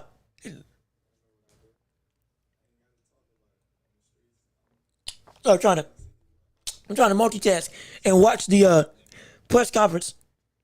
And this now, they asking Crawford if Canelo and him got in a street fight, who would win with him having a wrestling background. And he was saying, yeah, he would destroy him. Though Canelo's bigger. Canelo can't fight on the ground. And so, yeah, there's nothing that Canelo would do. That would be that ain't too far out the question. Especially now they're both the same weight. That wrestling background, boy, that'll bring a man to his knees. The reason why most boxers don't go to the UFC, because they can be successful, but they ain't got no business being on the ground, and they will get brought to the ground. And so that's a hey. But again, as we digress, Shakur, when it comes to his hand health, it's been the biggest story because it is the biggest story. Because what's the second game plan? In your opinion, what's the second game plan? Because the second game plan right now is nothing. It's nothing. Because like I said before, he can't do what he did against De Los Santos now. He can't. Because if he did, it's not going to be nearly as effective. Because Zepeda will be able to have better access and easier access to cutting off the ring and stopping that negligible avoiding of opposition. On top of that, don't forget, in the clinch, if Shakur tries to clinch up, Zepeda can fight out of it.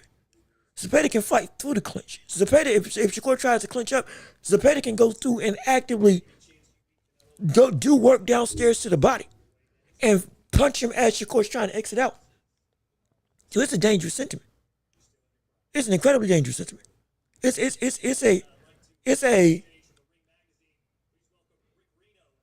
If there was any fight that Shakur was going to lose, that wasn't a fight in regards to the tanks of the world or the elites at 140 like Tio and others at 140, this would be one of them. This would be one of them. It's not out the question at all. This will be one of those fights. And they bringing out a new, they bringing out a new ring magazine belt.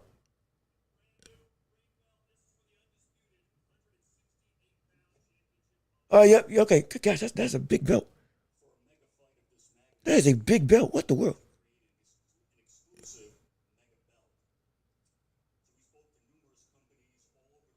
Now,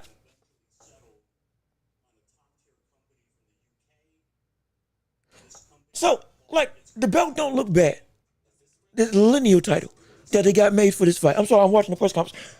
I want to ask, with them coming out and making new belts for every mega fight that comes about, do you like that or do you not like that? I'm cool with overhauling. I'm cool with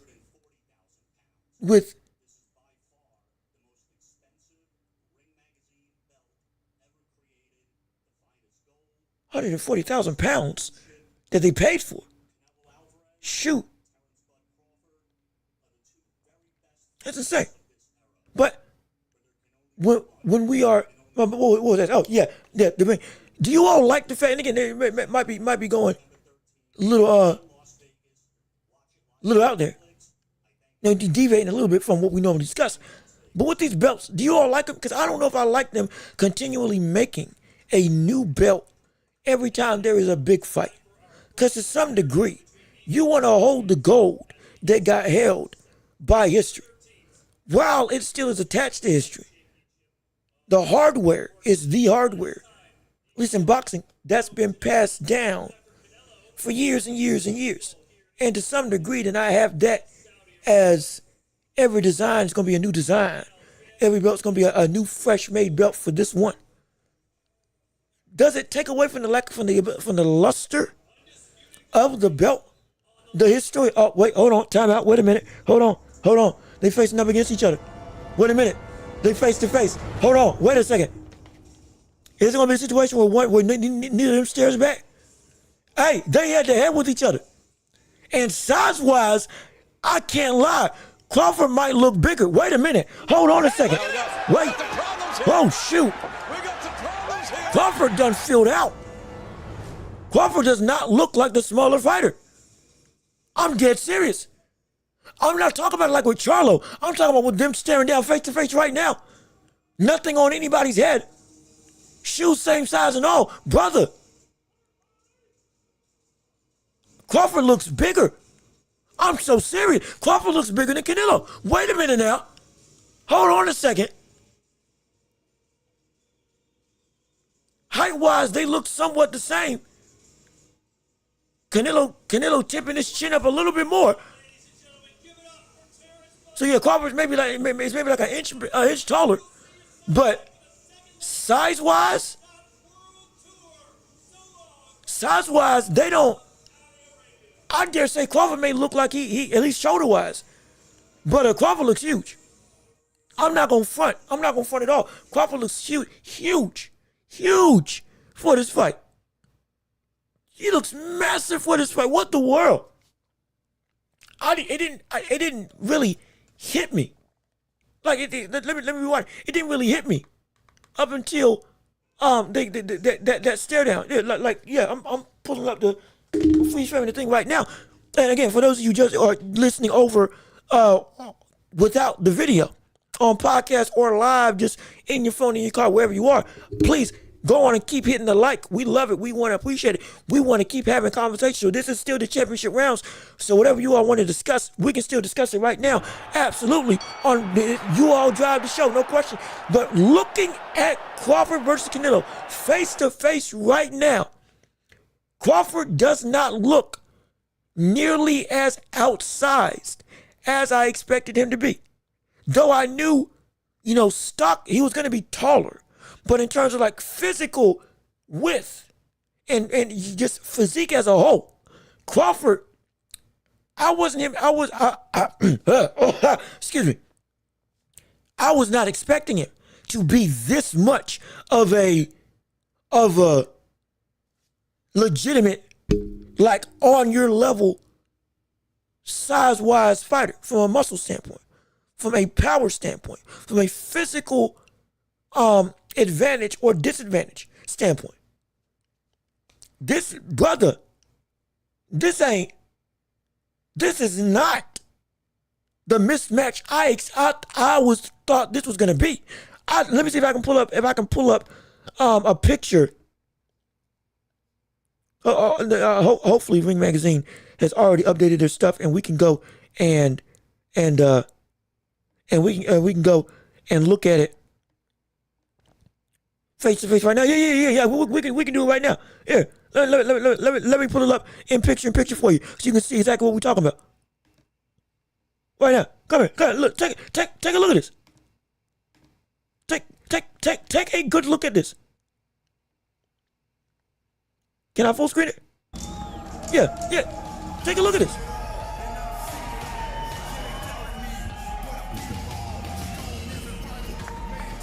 Just to make sure. Like it is not nearly. It's not nearly as bad of a like, brother, look at this. Look at this. Hey, we got the problems here.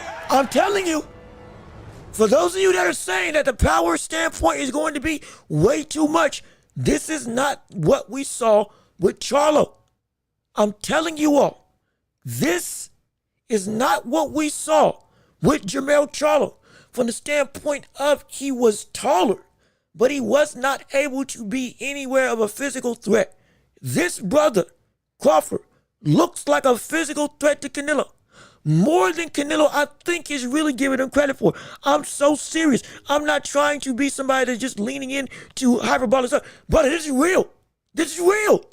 This is real. I'm telling you. This is a dangerous fight. This is a dangerous fight. As you continue, let me see. Hendrix Love, what's going on with you? How you doing? Good to see you. Thanks for tuning in. Oh, almost. Let me put your chat on the screen. Hold on. We're gonna go back to the picture. Let me put the chat on the screen so we can keep it up. But so I can put the chats up here. Let me see what you got to say, Hendrix. Canelo fights giants. Crawford does not. Crawford needs size against this guy. He does, and I'm saying I think he's got it.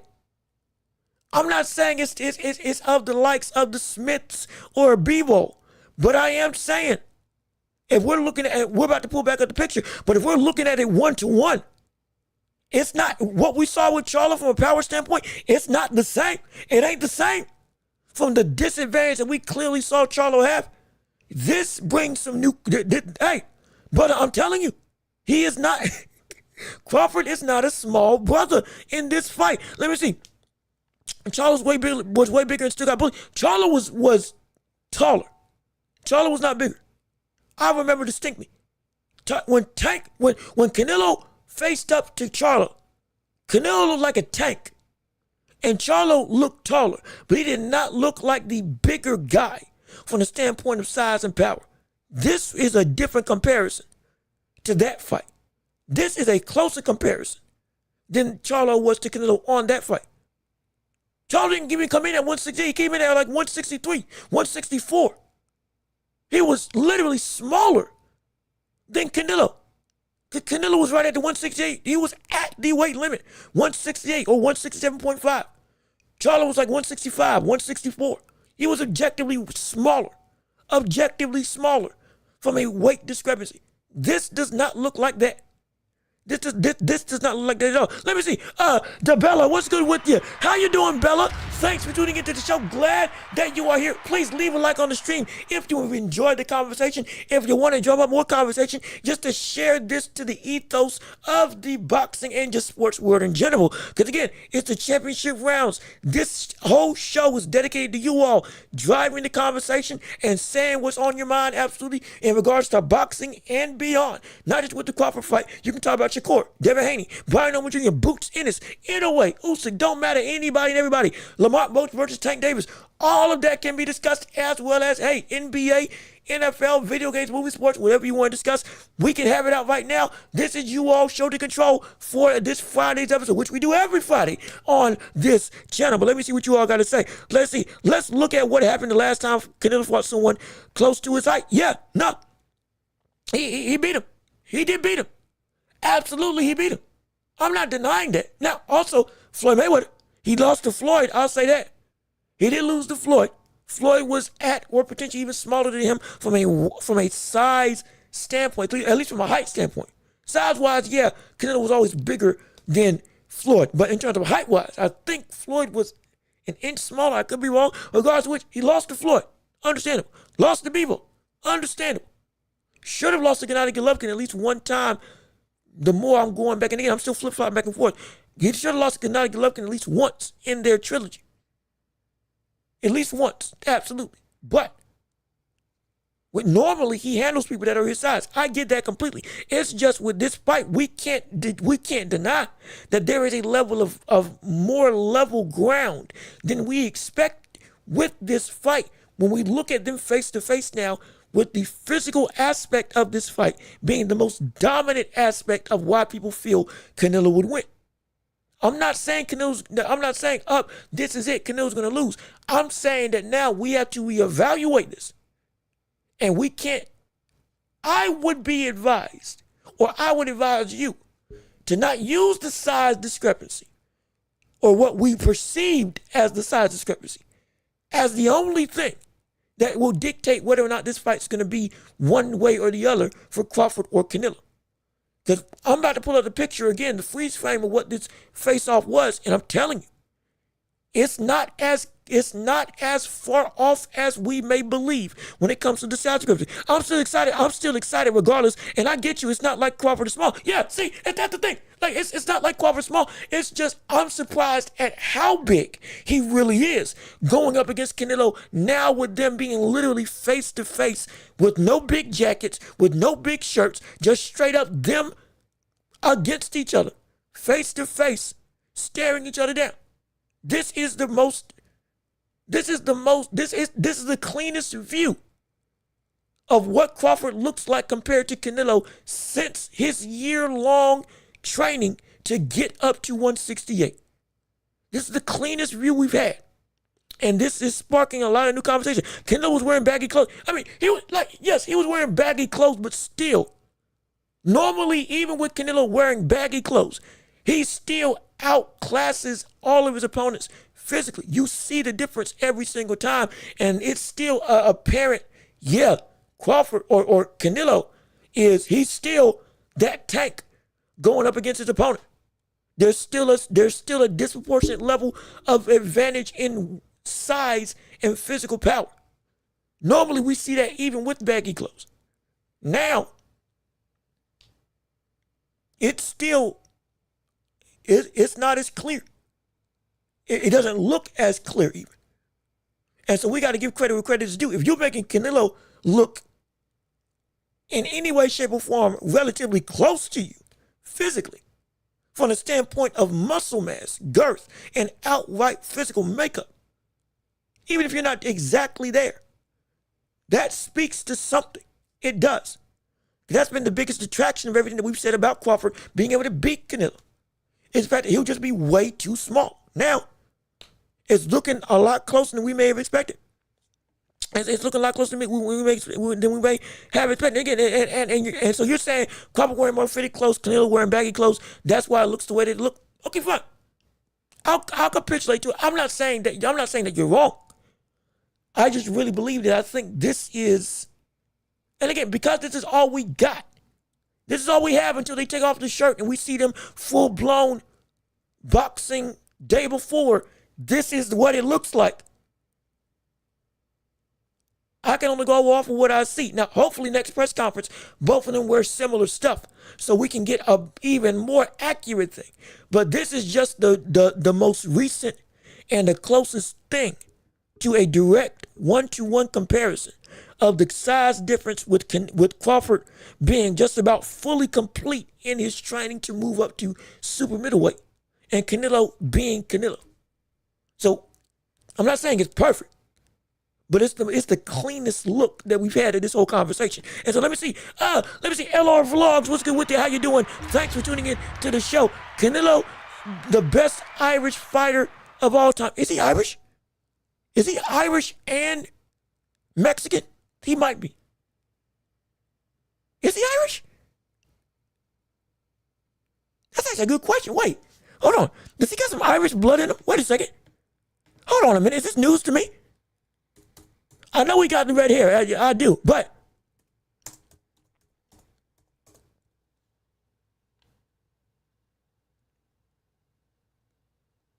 okay, excuse me. He's got Irish ancestry, but he is a full-blown Mexican fighter. Okay, yeah, okay. So I had to check it. But no, but it is. But look, he in terms of just as a fighter in general, he's still up there as one of the greatest we've seen of this era and even of all eras. I promise you that. I'm talking about. Oh, okay, yeah. I just look at. I was about to say. I thought I was learning something new. I was. Cause I was thinking like a little red hair, red beard with Mexican descent. I was like, wait, that somewhat made some sense. If he actually got some real big ties to some Irish heritage and history, I was actually intrigued for a hot minute. I'm here trying to learn, and y'all playing jokes on me. Good gosh, man, making me look like a fool in front of all the tens and tens of people that are on the live right now. But let me keep on reading what you all got to say. Charlo went from 154, undisputed champ, knocking dudes out, to being a bum. And to being a bum. Yeah. And so, I don't say this as a means to be volatile, but it has to be said. Charlo went from knocking people out to non-existent. And it's non-existent seemingly by his own accord. And I don't like that at all. Because now you are, just like we talked about with Errol Spence Jr., but under completely different circumstances. Errol Spence, he's at least got the grace from the public to say that he is trying to get better from that beating that he took from Crawford. Okay, fine. What excuse does Charlo have for not coming back to the ring? His brother already came back from a 3-year hiatus due to personal matters and personal stuff, getting his life back and getting his life in order. Love that, respect that, and we're happy that it happened. But at the same time, Charlo, what is your excuse? What's going on? And it's just, and he's shooting his own self in the foot. I'm telling you, he's shooting his own self in the foot. I got Canelo round 10 by stoppage to the body. Ooh.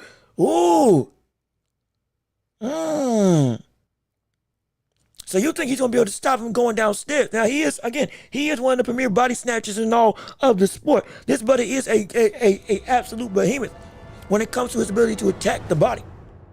Oh, yes, he is. Oh, no question about that. And again, we're gonna predict this. We're gonna do a full-blown prediction in the weeks to come. You're gonna get my entire full-blown detailed prediction of this fight in the coming weeks. It's gonna happen. It's gonna be well before the fight actually takes place. It's gonna happen. Mark my words, it's gonna happen. Or excuse me, months. Excuse me. In the coming months, you're gonna see a full-blown dissection from me on my opinion how this fight's gonna go. So it's gonna be great. Be prepared. Tune in for it.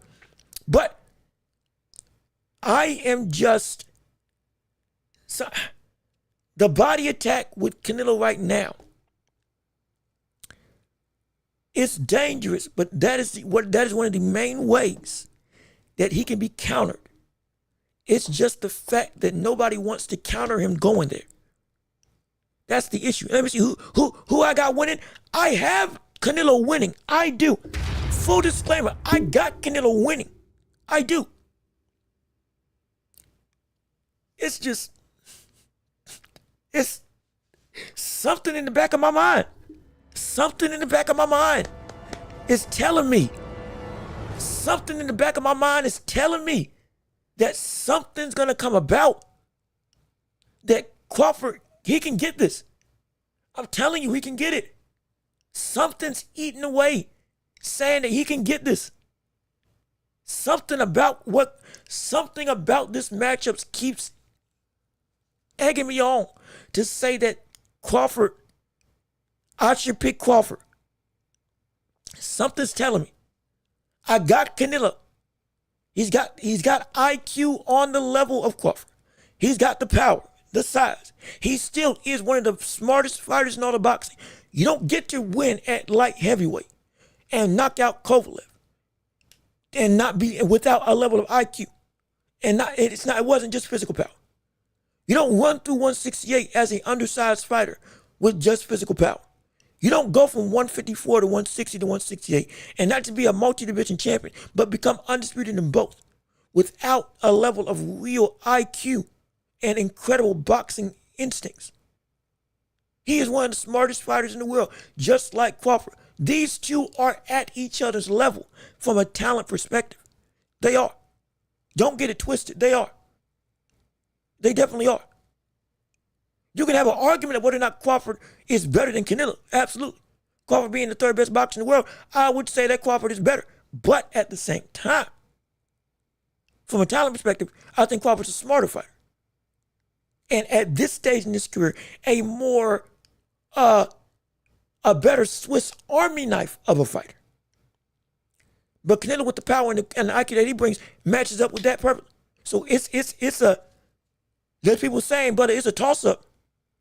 Because as much as they want to say that Canelo should be able to win, they recognize the decline that he's been on, that I've talked about. They recognize the aging talent that Canelo has become, the loss of legitimate tactics and tendencies and abilities that Canelo used to have, that he doesn't have anymore. That's just the truth. And so it's something saying that I should pick him. Something saying I should pick Crawford. And every day, I'm getting closer and closer. Every day, that gap is dwindling. I still got Canelo. But good gosh, brother, by August, I don't know. By August, I don't know. Let all of a sudden them do a complete one-to-one comparison body-wise, where it's like, okay, ain't no baggy shirts, ain't no somebody wearing something fitted in the other, and we see them matched up in as true of a one-to-one sense before the final weigh-in, and we see that all of a sudden Crawford is actually, we weren't deceived from what I think we see today, with Crawford being on par with the size of Canelo, genuinely. Hey. Hey, look at this. We got some problems We here. might have some problems. We got some problems. We might have some problems. It's going to be interesting. I guarantee you. Canelo might be weak to the body. Oh, let me see. Also, hold on. Golden State, what's going on, brother? How you doing? Good to see you. I almost forgot to say hi. Thanks for tuning into the show. Absolutely. Let me see what you got to say. Canelo might be weak to the body. He gets gassed too fast. Yeah. His stamina also ain't what it used to be either. Now, it's not. At 175, it was horrible. Absolutely. 175 right now is the worst weight class for him. He can't fight like Canelo at that weight. But now, at 168, this is where he's at his best, but at the same time, I still don't know. Because his stamina, I have questions. I'll say that. I got questions. How damaging he can be to the body? I'm not sure. How much damage can he take to the body? I'm not sure, because he still is a rock. But with the power that we know Crawford can potentially bring up to 168, you're right. He can potentially go to the body and attack it and gas Canelo out quicker. It's gonna be a dangerous thing though, because you punching with you attacking the body with another body snatcher. It could end bad for it. It could really end bad for it. Or it could work out in your advantage, especially if we can use that straight right to the body, or even a straight left to the body, if he goes southpaw. And time Canelo, when he goes and tries to plod forward, when he essentially brings his feet together, it's a viable option. It's just a dangerous option. No question. But let me see. Let me see if I got this right. Emerald Roman. Hopefully I'm saying it right again. I'm still trying to make sure I got the name correct. But thanks for coming back to the show. Leave a like on the stream if you would. We got so much to talk about. We having so much fun. We love this conversation. We love this dissection. Please leave a like on the stream. Keep on commenting. Keep on subscribing to the channel. Hit the notification bell if you can. Share the show. Keep on sharing the show, because the more you do, the more we get conversations, and the better this show can be for the whole of the boxing public and just for the sports world as a whole. So we do this every Tuesday, Thursday, and Friday, as well as we call fights on the weekends when we can. So it's all well and good. Come join the empire. Come on in. And also, shameless plug, because I have to. I ain't done it in a minute. I got to. Got to pay the lights here. We don't got super chats. So this is the only way that you can give to the show if you want to support monetarily. You ain't got to. We're not forcing you to. But if you do, would mean the world to me. Cash App, PayPal, links in the description also. Would help to keep the lights on, help keep the show running, help invest back into the show. If you like what you hear and you want to hear more of it, hey, give if you can.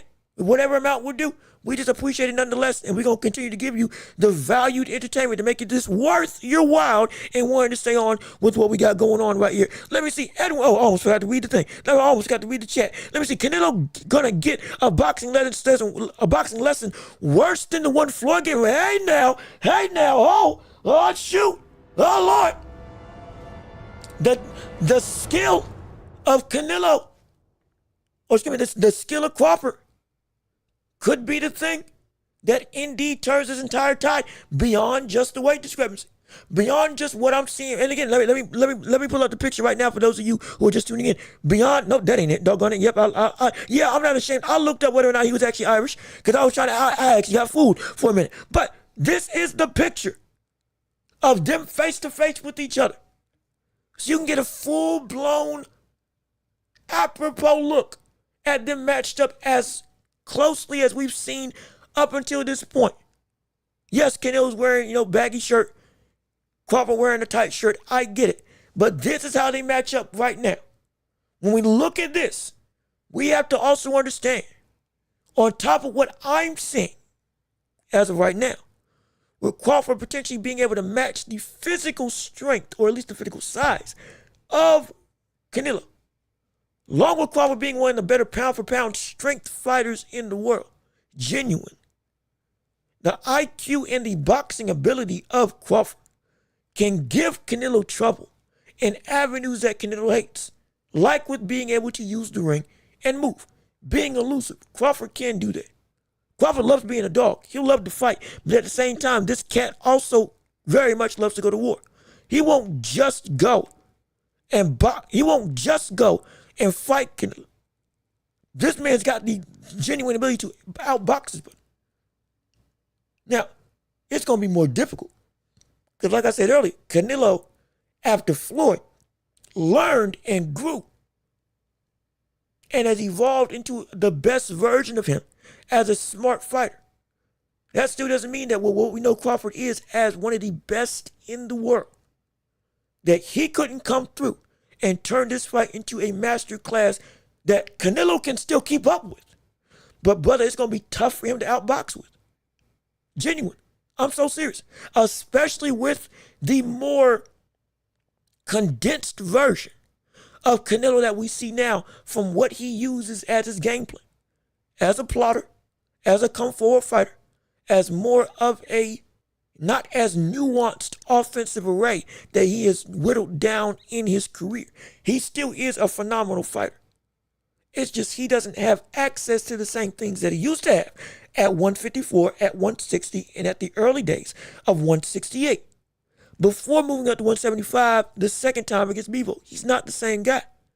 He can't use the same stuff. So some tactics that Crawford can use can give Canelo a world of trouble. That he may have more trouble than he may realize in being able to counteract it. That's what makes this so interesting, man. The boxing ability of Crawford, regardless of what you feel about him physically against Canelo, is enough to even the playing field or even put him above that level. It's so insane to watch. Let me see. Brian Norman, another a bum top-ranked fighter. I don't agree with that. Edwin, I'm glad that you're here. I'm glad that you tuned in. I'm glad that you're joining on the show. Hey, hopefully you subscribe, and hopefully you are still liking the stream, and you keep on enjoying the content. But I don't agree with this. I can't agree with this. I think that brother's the truth. From what I've seen over the course of his career, and how he continues to evolve and get better, especially as quickly as he got better at this early age. Yeah, no, he's like that. I think he's one of the ones. I'm going for Crawford, Golden Stater. I feel you. I'm telling you, I'm on the fence. I got Canelo, but brother, I'm as close to on the fence as I can be right now, because I understand, man. Crawford's got he can bring stuff to the table that Canelo might not be able to beat at this stage in his career, and Canelo can bring stuff to the table that Crawford can't overcome in his career. It's such an interesting fight, man. It's such an interesting fight. Can you order see? Hey, look, hey, look, we ain't ordering nobody no pizza, okay? We ain't trying to deliver no fanboyism to anybody. Support who you support, absolutely. I'm telling you. I'm telling you. In this fight, it's not just fandom that drives people's ire, or not ire. Ire is the wrong word. It's not just fandom in this situation that drives people to supporting their guy. Because I'm telling you right now, as much of an unbiased pundit that I'm trying to be, I promise you, Crawford fans, they got good reason to support him.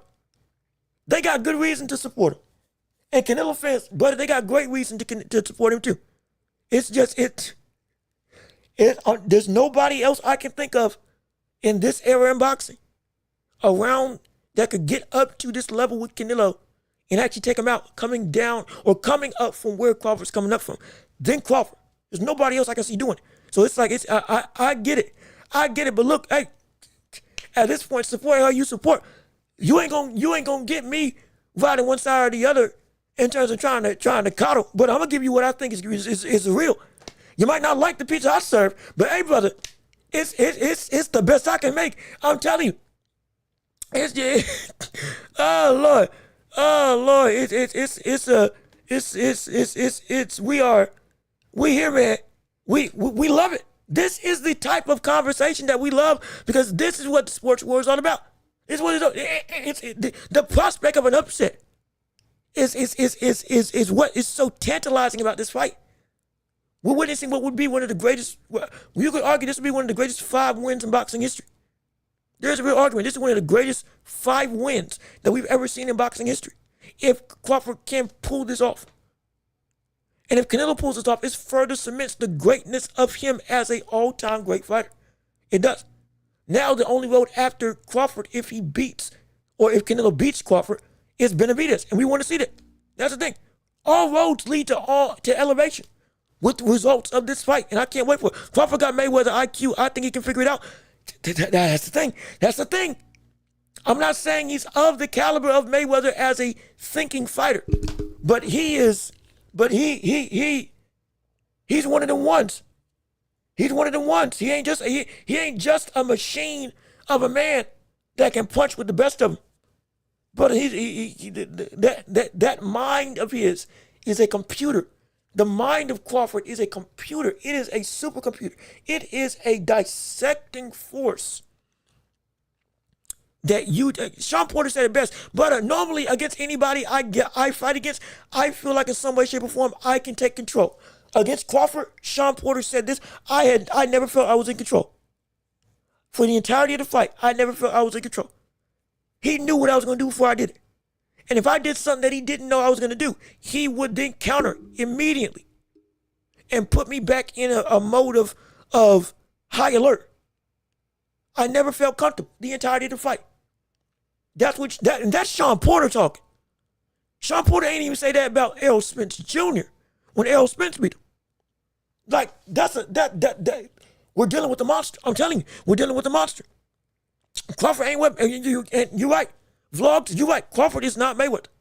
I'm not saying he is, but I am saying in terms of a thinking fighter, he is up to the level of what we are right now. And again, Mayweather ain't the only brother that beat him. Gennady Golovkin should have gotten the win. Bivol beat him outright. Yes, he was bigger than Canelo, but still, he beat Canelo. And Canelo had been on a tangent of beating everybody bigger than him. And Canelo was fighting so smartly in the process of running through everybody. And so you got to outthink Canelo on top of being able to physically have some level of respect garnered from him to be able to beat him. Crawford's got the mindset. He's got the IQ ability. He's got the mind. He definitely does. And now it seems like he's got at least close to the body to make it happen. That's why it's so engaging. I got to do my boy Black by KO. I got my boy. Oh, okay, Jimmy, you got your boy Black, or you got your boy Crawford by KO. I get it. I respect it. Crawford more talented. That's the thing.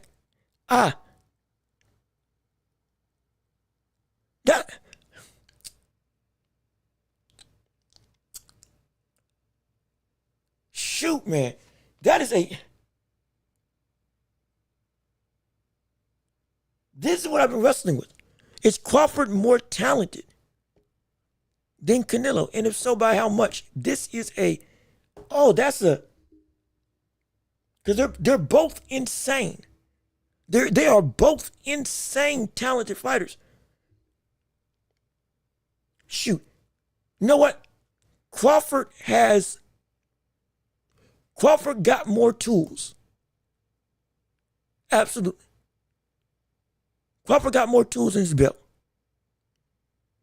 He's got more assets that he can regulate and get to in this fight. And I would have to say, yeah, at this stage in Canelo's career, Crawford, I think he's the more talented fighter. Does that make him better? Because we've seen more talented people get beat by a better opponent. But as a talent, I would have to say, yeah, Crawford's better. It's slim. It's close. It's helped by Canelo's decline. Canelo's still right there. He's still right there. As a talent, Canelo's still right there. He is still right there. He's still pound for pound. He's still one of the best in the world. He still historically is great. But I think Crawford has more talent. I really do. I truly do. But let me see what we have to say. Let's see. Canelo's gonna jump up to a vicious punch. He might. If he does a leaping left hook. If he does a leaping left hook like we've seen from the likes of who was it? Oku? Was it Oku versus Abe? Or was it no, if he does a left hook like we saw Jen Sasaki do and then land, yeah, he'll jump up and punch Crawford. And he'll beat that, but and that's the thing. Crawford, on top of the talent, I think what we also are forgetting to talk about, the chin of Crawford and Canelo. More so in line of Crawford, if he does get caught, what is going to happen? I think that's a scary thing. If he does get tagged, what's going to happen to him as a fighter? And will he potentially start? I'm not saying it's going to happen. But will it cause him in any way, shape, or form to hesitate? If he gets tagged and all of a sudden the power that he's coming into is even more than he expected on the actual fight night. What if that happens? I'm not saying it's going to. I'm saying what if. It's a conversation just to give you more food for thought. You're the Love King. What's going on, brother? How you doing? Thanks for tuning in to the show. Glad that you are here. Let's go, bud. Hey, I got it. You rocking with Bud. I completely understand. No question. Everybody's giving their thoughts and opinions on what's going to happen with this fight. Absolutely. What you think Canelo need to do to win against Bud? Canelo has got to, essentially, Canelo's got to do what he normally does. The way to beat Bud is still do what Canelo does. The issue is with how adaptable Crawford is. When he adapts, what are you going to be able to do? What are you going to be able to do? And how are you going to save yourself from getting countered to the point that now you have to respect Crawford? That's what this comes down to. If Canelo at any point in time is forced to have to respect Terrence Crawford, this fight turns on his head. That's the thing. We can talk about the power. We can talk about, he just needs to attack the body and go and break down Crawford like he's done against every other opponent. We can talk about that to Kingdom Come. Of course, yes, that is the way that I expect him to win. Oh, my God. Oh, gosh. Oh, let me get some water.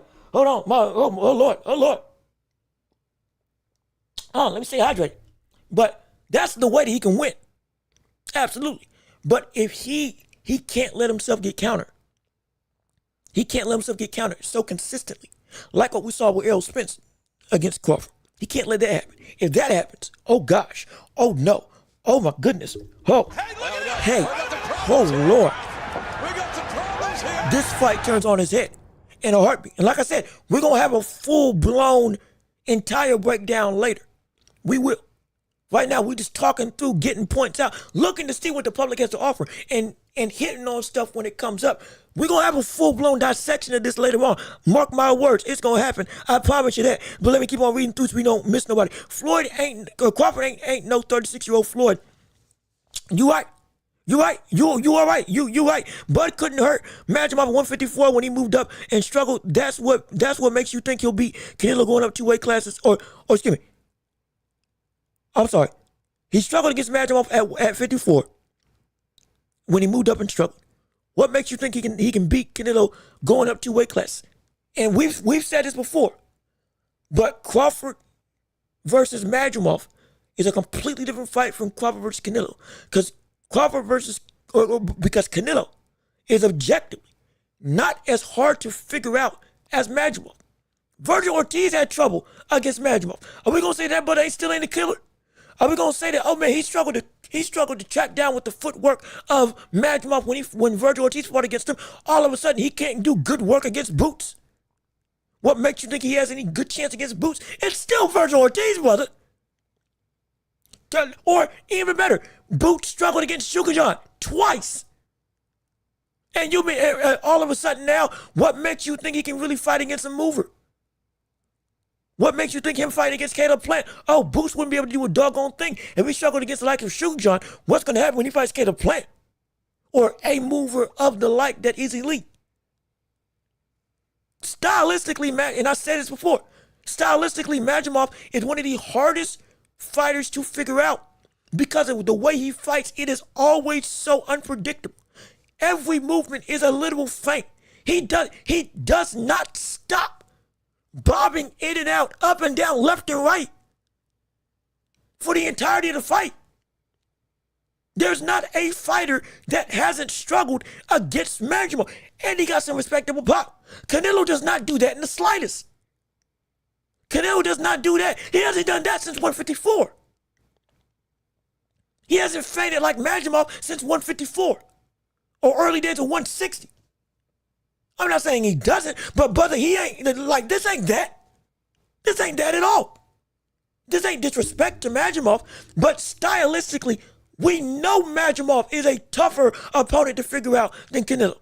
But we know objectively that Canelo is a harder fighter to fight. Canelo's more dangerous, and Magomov is a lot more nuanced for the sake of you don't know what's coming.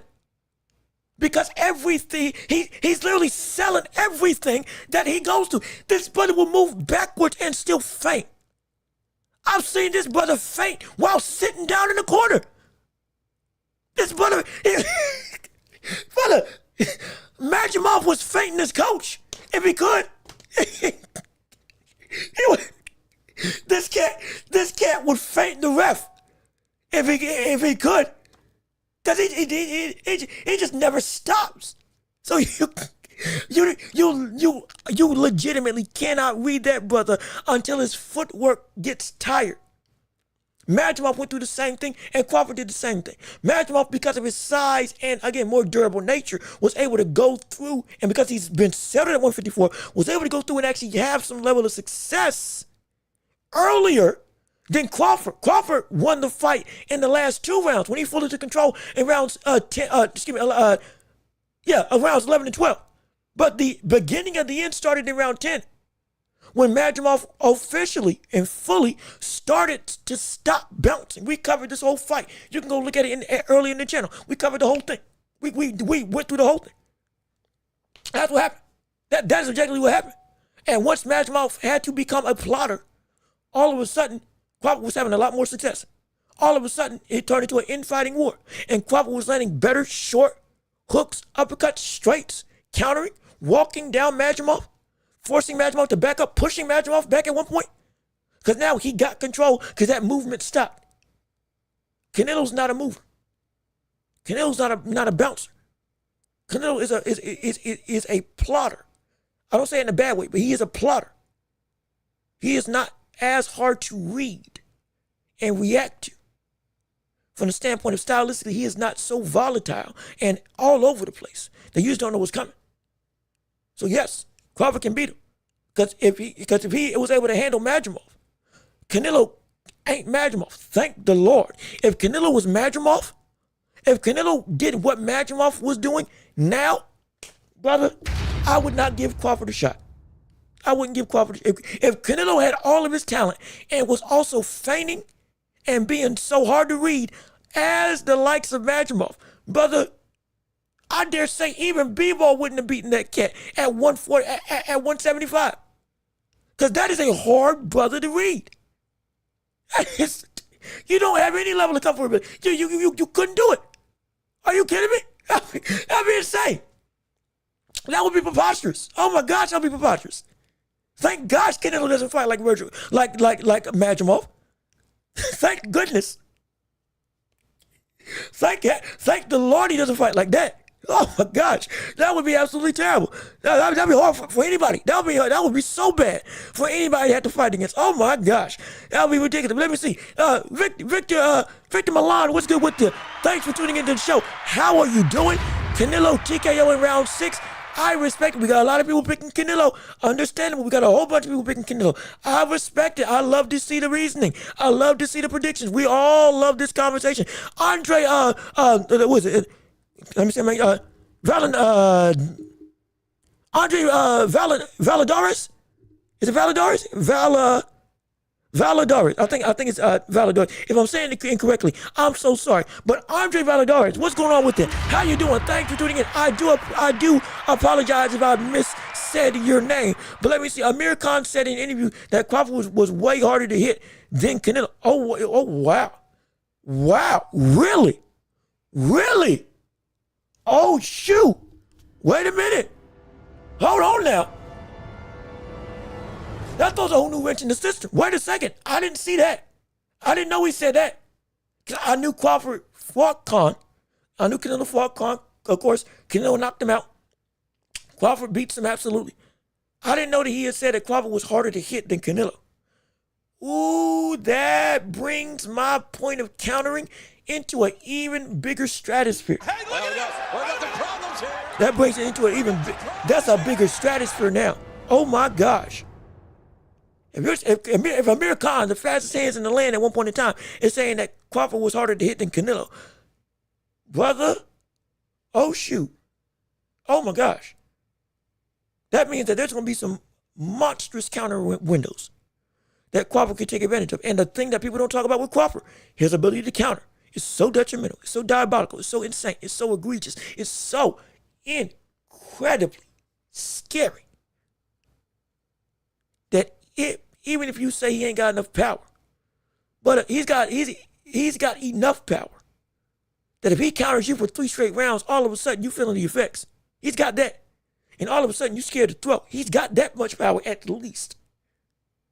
Oh, this is getting more and more intriguing as time goes on. Let me see Trey Bacon. Trey Bacon, hey brother, what's going on with it? Hey, thanks for tuning in. How you doing? Good to see you. But speed and looseness is better for sure. Yeah, at this point in time right now, yeah. Canelo still got phenomenal head movement. Don't get me wrong. Canelo can still use some of the stuff. He still is Canelo. He's adapted his defense to be more so catch and shoot. His thing, he's like a. Now, I say this not out of disrespect, but as close to a recognizable comparison. He is more of an Isaac Cruz level catch and shoot type of opponent now, in terms of what he's evolved his defense into. Him and Isaac Cruz share some level of similarity in that sense where primarily they walk you down and they have their guard up and they use that high guard to block most of everything. Not really using their head as much, especially not Isaac Cruz. If that brother got some head movement, brother, he would have beaten El Rayo. And he would be an even bigger threat to Tank than he was already. He wouldn't have lost the title once he got it from Willie Romero. But that's a whole other conversation.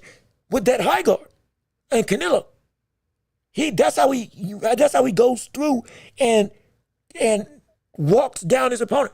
It's an incredible high guard. It's great. It's phenomenal. It is. But he doesn't use as much movement because he's not as elusive because he don't got that ability no more.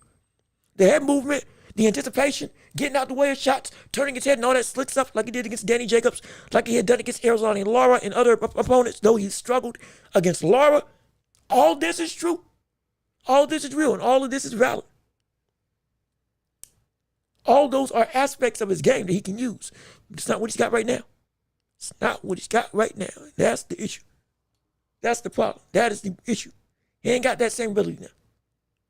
So now, Bud being the harder one to hit, hypothetically, and Crawford and Canelo being the more plotter, struggling with movers, and isn't even elusive in his own right, as much as he used to be, or might need to be for this fight. There's a real semblance that counter windows and counter ring, just like with Spence, is going to be the way to victory for Crawford in this fight. I guarantee you. I guarantee you. But let me see. Let's see, Young World. What's going on, brother? How you doing? Good to see you. Thanks for tuning into the show. Hey, man, you absolutely cooking. Hey, hopefully I'm speaking facts. Hopefully out there again. You ain't got to agree. I get it. I'm just trying to give you as much of an informed opinion as I can with the whole of this conversation. But I appreciate the love, no question about it. Listen, he was sick. He was sick when he fought Virgil. You talking Magimov was sick, or you talking? He was sick. Magimov was sick when he fought Virgil Ortiz. Magimov was sick when he fought. I think. Okay, hold on. He was sick when he fought Virgil. Okay, that was a lucky win for Virgil. That was not a lucky win. That was not a lucky win. I guarantee. We watched that fight live here on this channel. That was not a lucky win for Virgil Ortiz. That was not a lucky win at all. Virgil Ortiz did the same thing that Crawford did. He was cautious and waiting for Majimov's footwork to slow down. And then that's when he really started turning up the heat. And then he overwhelmed Majimov with power and offense. And Majimov, because of all that movement, he tired himself out. That's a part of Majimov's game. That's also a detriment. He moves so much that Majimov, he will make it hard to hit, but he'll also get tired in your own way. He'll get tired. He will get tired in his own way. And if you can make it so you're able to keep it at least close by rounds like 7, that footwork all of a sudden gets slower. And now there's a means to actually get to him. That's what he did, similar to what Crawford did in this fight with Virgil Ortiz as well, or with Majimov as well. And so so Majimov, he was sick against Virgil. So, but that shows how good Virgil is. Or that shows how good Majimov is. If even while being sick, he won the first 5 or 6 rounds of that fight off of just straight up movement. Because that's what makes him so hard to beat. That movement, that unpredictability. And he did that while being sick. Crawford fought that healthy. It's insane. It really is insane. But it speaks to the talent of all 3 fighters that are in the ring that we're discussing right now. And so yeah, no, it's not a hint. That's not bad. That's good. Because that showed you, brother. Hey, if he wasn't sick and had more stamina, Virgil might have struggled even more. Now I still think Virgil would have won. Same outcome, but could have given an even tougher fight. And it speaks to what the actual struggle with fighting Majimov is. Because if 2 top caliber fighters are having the same struggles against the same brother, that shows you this ain't a fluke, that this cat is really what we say he is. For the Majimov. And why he's so hard to beat. Though he's not better than other people. His style is so hard. Nobody else does it. That's the thing. Because they can't do it. Let's be real. Let me see. Bud is good, but going to having like Felix Trinidad and Bernard Trinidad. Felix Trinidad and Bernard Trinidad. I was too small. He was too good. But look what happens when Bus. Hold on. Wait a minute. Hold on. Time out.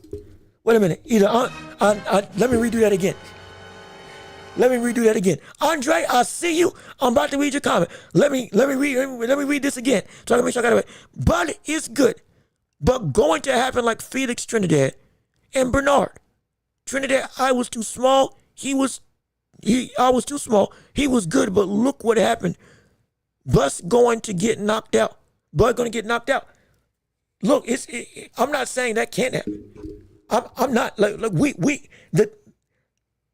the expectation is Crawford's going to get knocked out. That's what many people expect to happen. And he's too big. It's just like with Canelo when he went up against Bivol. It's just too big. It's too high for my weight class. Going against he beat Kovalev, yes. Older Kovalev, but still beat him. But at that point in time when he fought Bivol, the second time he went to 175. Now, he's too small. His body can't do what he needs to do. And trying to bulk up, beef up, couldn't handle. It's entirely possible that there is a limit, and this is the limit. And that's the biggest concern. The limit with Crawford, we don't know. We think we know. And we think it's 154. At least I do.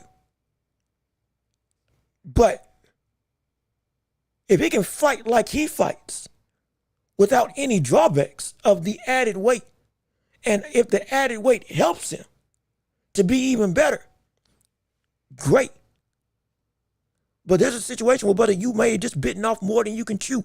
I'm not saying it's going to happen. It's a concern. It's a real concern. I completely get that. Let me see. Andre, what's your pound for pound top 5? My top 5 right now in the pound for pound mix when it comes to the world of boxing is currently. Let me show. I put together a list a while ago. Okay, yeah. My pound for pound is Usyk number 1, Inoue number 2, Crawford number 3. And this is where it gets tough. Usyk, Inoue, Crawford. I might have to put. Yeah, I think I'm gonna have to. Bivol 4, and Beterbiev 5. That's my top 5. That's my top 5. But I want to put Nakatani higher. I want to put Ben Rodriguez higher. I'm not gonna lie. David Benavidez is in my top 10. He's in my top 10. He's in my top 10. Canelo's in my top 10. But that 4 and 5 spot. But that's highly contested. That's highly contested. Bivol would, if Bivol had lost against Beterbiev, if Bivol had lost against Beterbiev and didn't win in the rematch, he would be under Junto Nakatani. And Nakatani would have taken that 5th spot. Because the run Nakatani's been on is ridiculous, insane, ridiculous. But by proxy of him not just having a great fight, but then beating Archie Beterbiev in a fight that he almost won the first time. Shoot, man. Going against going against one of the most destructive forces that we've seen, not just in this current era, but in all of boxing history, in Archie Beterbiev, and you taking the fight to him more than you did in the first fight, and you beat him and you didn't touch the canvas once. Brother, that is some ludicrous type stuff. That's some insane type stuff. That is preposterous type stuff. That's greatness. That is greatness that is undeniable. That's greatness that's undeniable. That's undeniable greatness. I'm telling you, that's insane. It's insane. So yeah, that's my top 5. Usyk, Inoue, Crawford, Bivol, Beterbiev. That's my top 5 for now. And so let me see. Am I missing something? Hopefully I'm not missing any other chats. I'm trying to make sure I read through. Trey Bacon, after watching it again the other day, I believe Virgil didn't win because he never controlled the fight. See, I'm on the other side of the spectrum. I thought he took control after round 6. I think I had it on my card. There was round 1 was kind of a toss-up. 2, 3, 4, 5, Virgil. 6, I think, no, 2, 3, 4, 5, Majimov. 6, Virgil. 7, Majimov. And then from rounds 8 and on, it was Virgil Ortiz all the way for me. But again, I'll rewatch it again. I respect it. I'm going to have to rewatch it. It's been a minute. I'm not going to lie. It's been a minute since I watched that fight, though we called it live. But I'll rewatch it to be sure. But I respect the opinion because it was, again, another close competitive affair. No question about it. He was sick, like physically sick. Okay. I see what you mean now when you're talking about Ortiz, not Ortiz, Majimov's move. Okay, thank you. I appreciate it. He was doing his movement, but he was sick. Okay, so that's why. Understandable. Again, it still adds to the impressive nature. I'm still not taking anything away from Majimov. Absolutely. Because to do that while under the weather, physically, yeah, that's insane. That is insane. Absolutely. I'm not trying to skip around, but I'm also trying to make sure I am not missing other people in the chat. Because we got people commenting quick and in a hurry right now. Let me see. Andre, Nakatani, Inoue, who you got? I got Inoue. But my gosh, I know the threat level that Nakatani brings to the table. Oh, shoot. But if he's fighting like he fought against Nishida, if he fights like he fought against Nishida, one of them going to sleep. I don't know who. I'm favoring Inoue. Because I think he's a better all-around fighter. I think right now as a talent, he's the best fighter in the world as a talent. Right now, Usyk deserves the pound for number 1 spot, but as a talent, Inoue's he's the best in the world as a talent.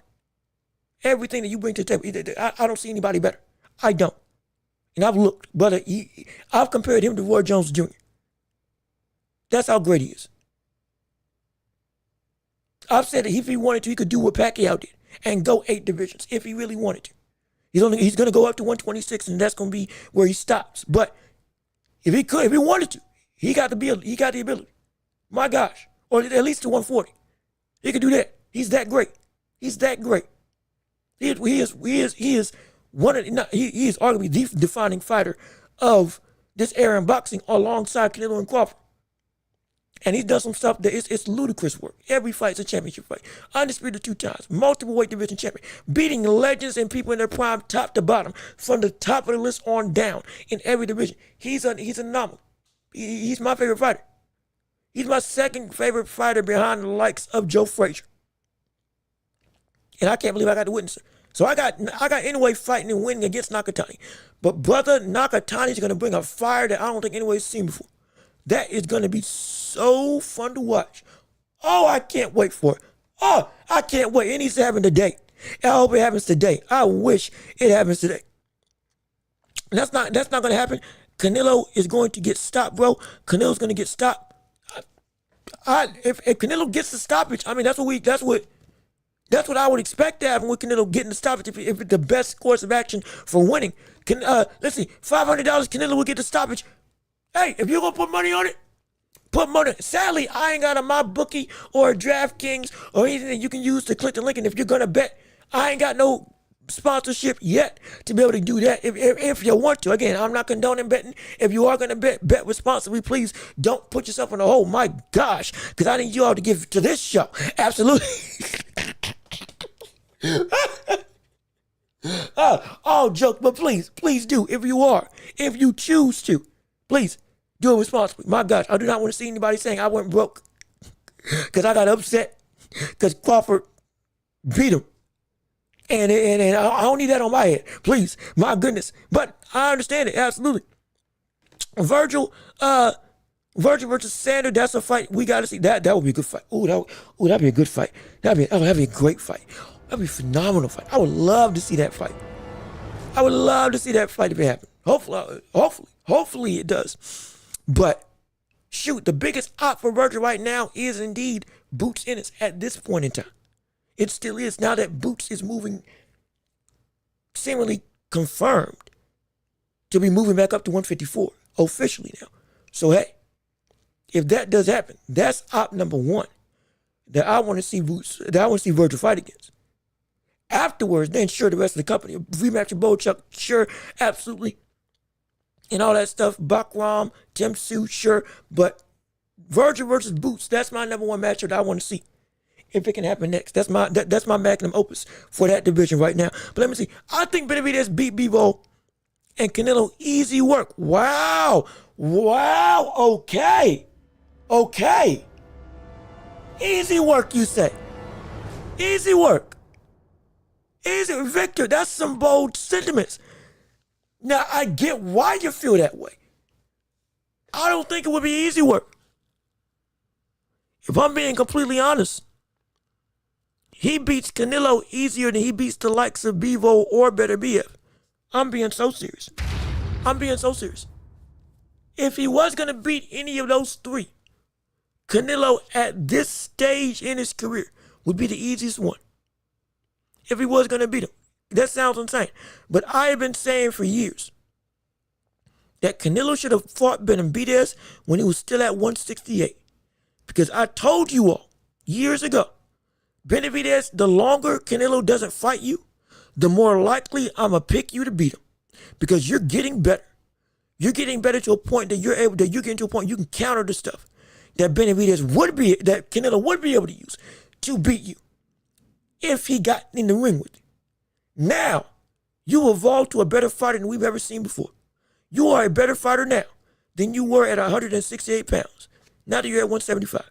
Your defense is better. You're smarter. You're more attuned to what to do responsibly. You're still the same killer from the standpoint of output and volume. You ain't got the same power. I get it. But that hasn't stopped you from still being you in Benavidez. The lack of power hasn't compromised what you are as a fighter. If anything, it's enhanced it by made you a better fighter in all other areas. Defense, distance management, jab, movement, head movement, footwork, all of it. You've been a better fighter. You are a better fighter now than you were at 168. Canelo should have fought you when you had the chance. He should have fought you when you would have mandatory. He should have fought you after Boo Boo Andre immediately. He should have fought you after Katie Plant immediately. He should have fought you a while ago. Now that he didn't, I don't got Canelo beating Benavidez no more. I don't. I do not have Canelo beating Benavidez no more. I had him. For the longest time, I had him. For the longest time, I had him. Because Canelo was a better fighter. Not anymore. I can't say that no more. He still has more skills in his game, sure. Because it's Canelo. But Benavidez is now at a level where he is there. He's there. And he can beat him. And I think he will beat him. I think he will beat him. I genuinely think he will. If they ever fought, I think he would. Bivol, different story.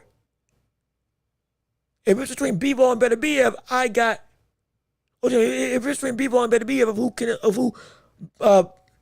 if it's between Bivol and Beterbiev of who Benavidez would be able to beat, I would have been beating Bivol more likely than Benavidez. Because he's already been in the ring with Bivol. And Bivol said, hey, this brother's a menace. Artur Beterbiev, though, I don't want Benavidez nowhere near that power. Because the way they fight, it's going to be an infighting war. And I promise you, brother, your volume can work against Bivol, absolutely. But doing that against Artur Beterbiev, that's oh gosh. The way you got rocked by David Morrell, and the few times he was able to catch you clean, because your defense was great, but the few times he caught you, he buckled you. Hey, I love David Benavidez.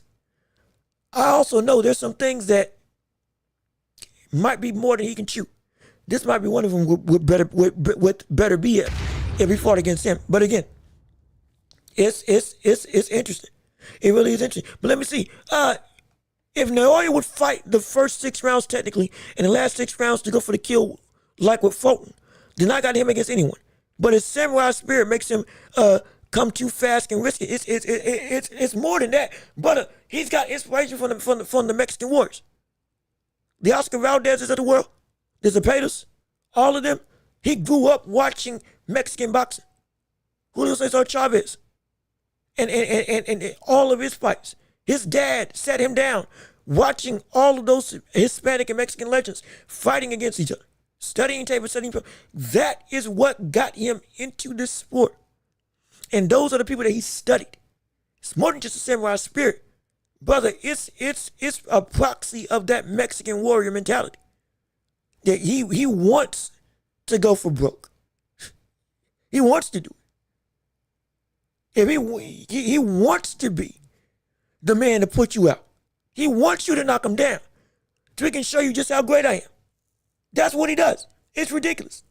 But it's so great. It's so great. And that's why we love it so much. Let's see. Benavidez couldn't stop Canelo.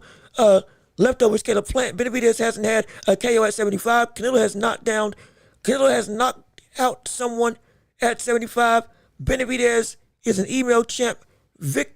Order Victor a Benavidez meat lovers pizza. And it's like Benavidez's power ain't the same. But he's gotten better in every other aspect. Canelo hasn't had a knockout since. Canelo hasn't had a knockout since Caleb. Has it been since Caleb Plant? Has Canelo had a knockout since Caleb Plant?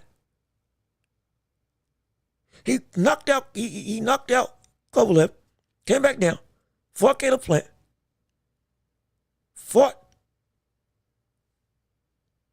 he fought Plant, he fought Ryder, he fought Munguia, he fought Skull. Yeah, Canelo hasn't had a knockout since Caleb Plant. And that's at 168. And so we're questioning his power too. If power is going to be the thing that we drive this on. And Canelo's power is diminished, and his skill set also has diminished as well. So it's like, right now, who I got favored based on where their trajectories are. Benavidez right now is looking pretty good.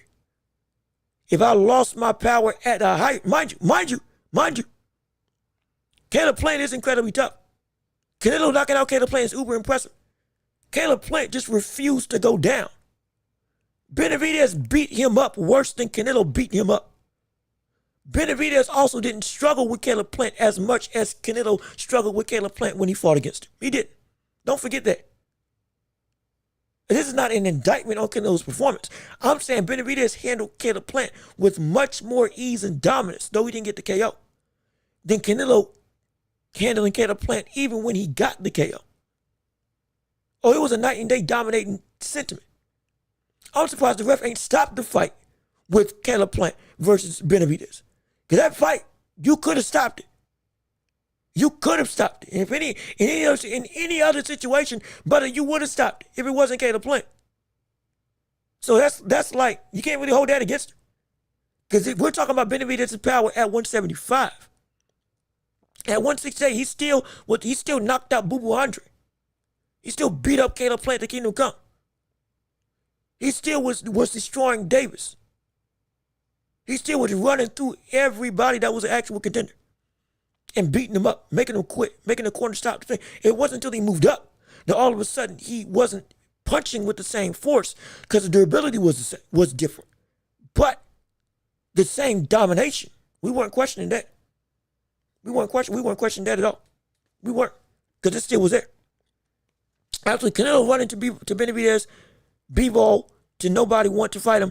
The Mexican Monster is the best at, look, man, Benavidez deserves all these opportunities, and he carved his own way to greatness. That's the thing. Benavidez carved his own path to being great. He said, forget Canelo, I'm going to make my own way to make a legacy worth remembering. Now he's more than ever in the mind's eye of Canelo, his fans, and all the pundits. And they see he's accomplishing stuff that, again, David Morrell, Gvozdyk, potentially now fighting Callum Smith next. Oh, he's making his own legacy. You don't need Canelo when you're making your own way. And we love it. Absolutely. Oh, I love it. I love it. I love it. I absolutely love it. And so let's see Caleb Plant. But if he just called Caleb Plant's undisputed run at 168 week, but he couldn't KO Plant. And is now interested in facing off against another Canelo opponent in Callum Smith. That's the best. Canelo. The issue with Benavidez is calling Canelo's recent reign as champion weak. It's not the whole reign. It's the recent that's the problem. Of recent, Canelo has been fighting people that we do not respect as these are the opponents that you should have in the ring. And having them before David Benavidez, that's not right. Having John Ryder get a title shot before Benavidez is problematic. Having Munguia, who just came up from 168 and knocked out John Ryder, respectfully in his first fight at 168. But having him as the main course of action before you fought against Benavidez is problematic. Having Edgar Berlanga before fighting David Benavidez to defend your title is problematic. Those names, without Benavidez as you handling business there, that's not what's supposed to happen. That's not. That's why we call this reign weak. Because it's not because he ain't reigning great. It's not because he still isn't a great fighter. It's because he is fighting people that we all see, and we've talked about it on this show, that are not supposed to be in the ring with Canelo at this stage of his reign as champion. Because you have a mandatory in David Benavidez who you have continually robbed of an opportunity to fight against, who objectively deserve to be in the ring before anybody, especially Edgar Berlanga. Oh my gosh, especially Edgar Berlanga.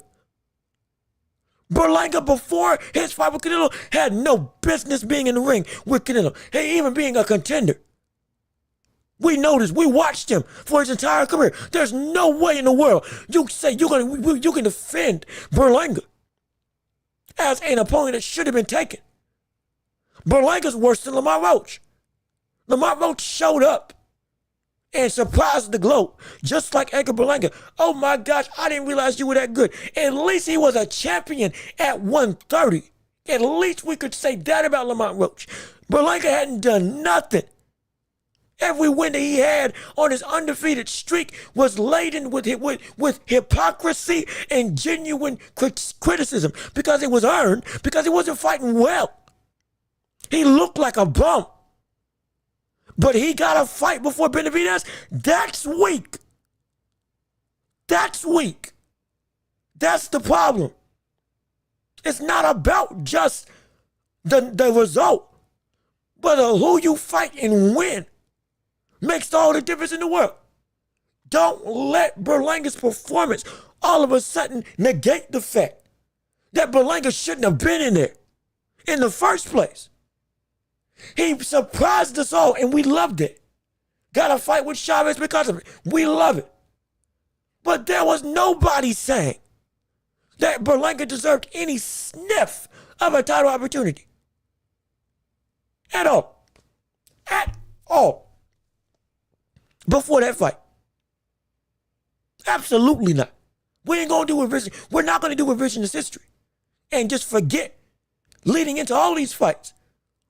Every fight after Plant was a fight that we were saying outside of maybe the Munguia one. Outside of maybe Munguia. Every fight that we've seen with Canelo since Caleb Plant has been a fight that we're saying you shouldn't have done. Every single one, even William Skull. We said William Skull is a bum of a fighter, and he showed to be it. But that was just for pleasantries to get an undisputed title opportunity for this fight with Crawford. But even then, guess who deserved a shot before this? Benavidez.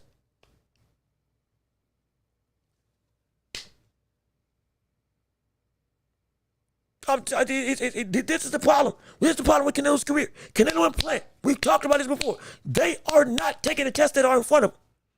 And they're fighting everybody else except for the test that should be fought against them. That's the problem. That's the issue. That is the concern. But beyond just the result, it is the names that you are not going in the ring with that makes us hate what we're seeing. We love Benavidez because every name that he's fought against is a killer and has a level of respect. Every name. Every name. And this one ain't nowhere close to the level of stardom that we see with Canelo Alvarez. We don't have any concerns with Benavidez because what he does is what should be done. Canelo is completely different, completely problematic. We don't talk about his talent. We talk about his movement. With you being on the throne as the king, you saying you can do what you want doesn't mean you can really do what you want without any level of, okay, yeah, it's right because I'm doing it. It's still wrong. A corrupt king is still a corrupt king. Regardless of whether or not they got a crown. They still corrupt regardless of position.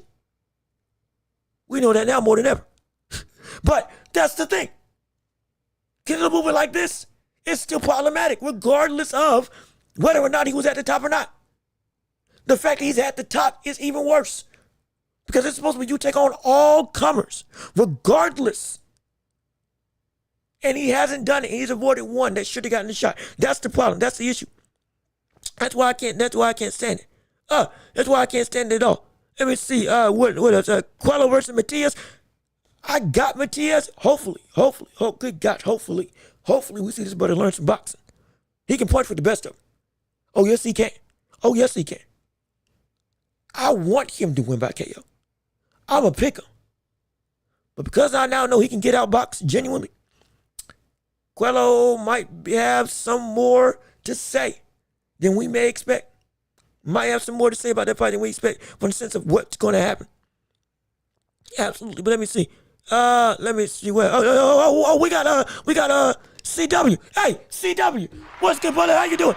Thanks for tuning into the show. Glad you're here. Glad you're live supporting. Let's see what you got to say. Didn't commit. Okay, Canelo. Didn't Canelo already whoop Callum Smith? Let me see. I think we got this confused before. Cause there was another brother because we had a Smith fight. And I thought he was related to Callum Smith, and I thought that was who Canelo had fought. I'm pulling up right now.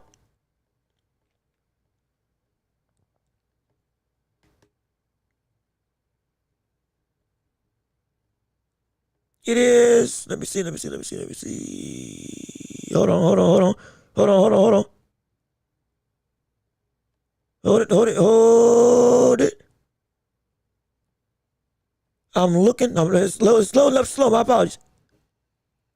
Okay, yep. You're right. Canelo beat Callum Smith at 168, while Callum Smith was still at 168.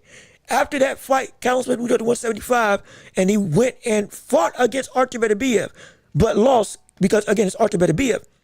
And then went and fought against Carlos Galvin, KO'd him, and then beat Joshua Buatsi on the last crescendo in Saudi Arabia on the undercard of Bivol versus Beterbiev 2, and in a fight of the year contender, he beat him.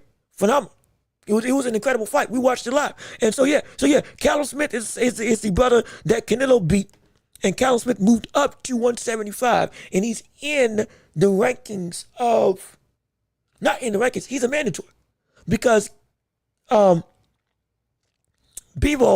and Beterbiev are fighting for undisputed. And Beterbiev, no. Bivol and Beterbiev are rematch. But Bivol relinquished the belt to go after Beterbiev for the trilogy. And so by proxy of doing that, Benavidez, because he was the mandatory after he had beaten David Morrell, he then got elevated to full-blown champion because Bivol negated the belt to go, instead of fighting Bivol and defend the title, go through and fight Beterbiev in a rematch. So Benavidez became a champion. That's how it happened. So that's why. Didn't David duck Callum years ago? I don't think so. My recollections, from what I can remember, no. From what I can remember, no. If I'm misremembering, I apologize. I don't remember ever seeing Callum Smith get ducked by David Benavidez. Unless I'm tripping, I don't remember that. I know that now Benavidez is saying, hey, let's make it happen. And he's ready. In fact, I think that fight is close to getting made concretely, signed on the dotted line by both fighters for Callum Smith to fight Benavidez for his title on the headliner, potentially over here in the States or in the UK. If I'm reading my sources right. If I'm wrong, great, fine, we'll learn together. But that's what I think is going on right. That's what I believe is going on right now. But I don't think he ever ducked Callum Smith from what I can remember thus far. If it hits me and I'm wrong, I'll say I'm wrong. Find out something different, I'll find out something different. But as of right now, I don't think that's what happened. Asked David why he write letters to WBC to swerve his own title shot. No, by the time David Benavidez got the shot to go to fight against Canelo officially, he was already 1 foot out the door saying, nah, I might as well move up. Because every other time he had already done it. His own coach had went to Suleiman himself in a public press conference, you can find it on YouTube, and said, why don't you make Benavidez the rightful mandatory to Canelo's title? Because he's ranked in about every other first-ranked sanctioning body. And Canelo's got the belt, and this is the best way to make this fight happen. Make it happen. And Suleiman said, yeah, he'll do it. And then he didn't do it until years later. And at that point in time, Benavidez already made up in his mind, yeah, I'm moving up. I'm at this point, this cat and mouse race, I'm not waiting on that no more. Because it would most likely, and knowing how it would have gone, how many times has that fight seemingly has been right there, then it fell through? He's not playing that game no more. He wasn't playing. So now he's trying to make it so that he can have control. I'll go and make a legacy at 175. You want to fight against Bivol. I'll beat Bivol, hypothetically. I'll become a champion, and I'll dominate the division. I'll reach the heights of the ranks, and then boom, you got to come to me. And I'm unavoidable there. Because if you really want to smoke and to get back that you said you wanted from fighting against Bivol and losing, well, now I'm that roadblock that you got to overcome. Come see me now. That's what he's trying to do. And I respect it because I get it. I truly do get it. I truly do get it.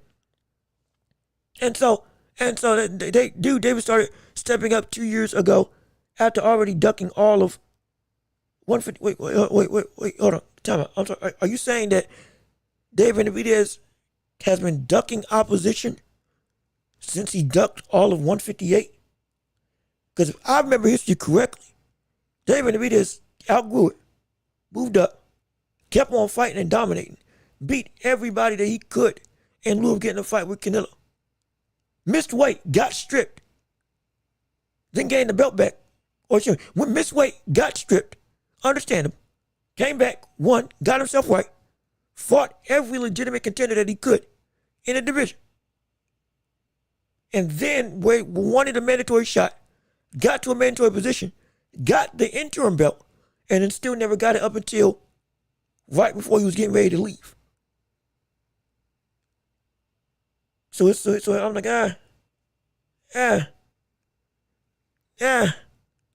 No, excuse me, 68, my apology, 68. My bad, misread your thing. But regardless of which, point still stands. I'm confused to see who he ducked. Because the consensus around the entirety of the boxing world, David Benavidez ain't ducked nobody. The only brother who ducked anybody was Canelo. And he fought everybody but David Benavidez. Even his own peers were saying, hey, Canelo, why don't you go fight David Benavidez? Benavidez made his point clear, and he fought everybody he needed to fight to get there. And again, I'm not trying to be an apologist. We're going through what history showed. This is what happened. And so I don't see the whole ducking situation. We even covered the whole thing with the WBO or WBC, whatever belt commission was going through and trying and hindering that from happening, working alongside Canelo to allow him to do what he wanted to do. Because again, we've covered belt commissions before and how they will favor some people. IBF, they let the likes of Errol Spence Jr. carry around the IBF belt for years while he was getting every other title without having to fight a mandatory. Canelo wins the undisputed title and immediately is forced to get stripped by the IBF before ever getting a chance to defend the whole championship. Can't even defend the whole title because the IBF wants you to fight this person for this specific title. And they were already contracted for a rematch at 154 pounds. Into the Spence and Crawford. It was signed in the contract. But the IBF stripped him because, no, you got to fight this guy at 147. But you knew we were running it back twice. It's unfair. It's not fair. We've seen it before. This ain't nothing new. It's what consistently happens. I see. Duckton offered from Turkey to fight Bivol when Archer got hurt last year. When Duckton offered to step in between the Bivol we met. Now, mind you, Benavidez had fought Gvozdyk. Won against Gvozdyk. When was he offered a shot at Bivol before he actually got the shot at Bivol? Because the only time I remember hearing that Bivol was going to fight Benavidez was when it got officially announced that he was fighting Benavidez. And we were all, we reacted the whole thing. We were ready. We were waiting. We were all excited. And then Turkey said, I'm not invested in that fight. And so he wasn't going to bid on it. Bivol then could have still negotiated with Benavidez. Benavidez was hungry for his title shot. Benavidez is there. Bivol then says, okay, I'm going to back out of this fight and go back with Turkey and fight Benavidez or fight Beterbiev for the trilogy and walks away from the table to take the deal with Beterbiev. Now, again, it's still Beterbiev, so it's like we can't really call that a duck because Bivol's fighting one of his literal toughest op. The other best person in the division that gave him his toughest test to date. So we're not calling it a duck per se, but at the same time, it's like, I don't see it. At least that's the only thing I can think of with any form of ducking from Benavidez since his move up from 168 to 175. But even then, I don't think that's a duck. But let me keep on reading. To make sure. That's why I'm riding with Dana White League. They got to fight the best not champion fighting number 10 contender. I'm rocking with that too. I really am. It's just the concern The concern with that is the pay. Yes, it may sound ludicrous, but with how pay is structured in the UFC, it's very much, if you're not one of the biggest of the big, you don't get the money. Now, we're all for fighters getting money. We would love for UFC fighters to get as much money as boxers go, at least get close to it. Because they're getting, honestly, they're getting nickel and dimed, unless you're a Conor McGregor or John Jones or the top of the top. You're getting nickel and dimed a lot of times with the contracts. It's true. People talk, it's a criticized point of the UFC often. Criticized point of Dana White often. The league, how he runs it, is phenomenal. It's just the pay ain't what it should be. It's not. With this format, will the pay take a hit? Because it's already gotten a situation. I saw one mock-up of a potential outcome that the TKO League could do with the pay, where it's top it's $25,000 for one level of fighter, $50,000 for another level, $75,000 for a higher level, $100,000 for I think it's a whatchamacallit, top 25 contender. Maybe like $400,000 for a top 10 contender. And then for like top 5 and on, it's that you can get to like 500 to $1 million to whatever. But like, if you're not of that high caliber, you might not be getting paid as much. That's the only thing I don't like about the league. That's the only thing I'm scared with TKO. Dana White's running it. He will help to give us all the fights that we want, no question. But in terms of taking care of the fighters, that's where I have some concern with. That's why that's where I'm a little bit scared with. Let me see. David had a chance to fight Canelo instead of Munguia. David had a chance to fight Canelo instead of Munguia, and wrote letters to the WBC to duck and fight Gvozdyk ego and fight Gvozdyk ergo. Wait, hold on. David had a chance to fight Canelo instead of Munguia and wrote letters to the WBC to duck and fight Gvozdyk. So, ego is a Canelo fighter. Now, I'm not sure about that.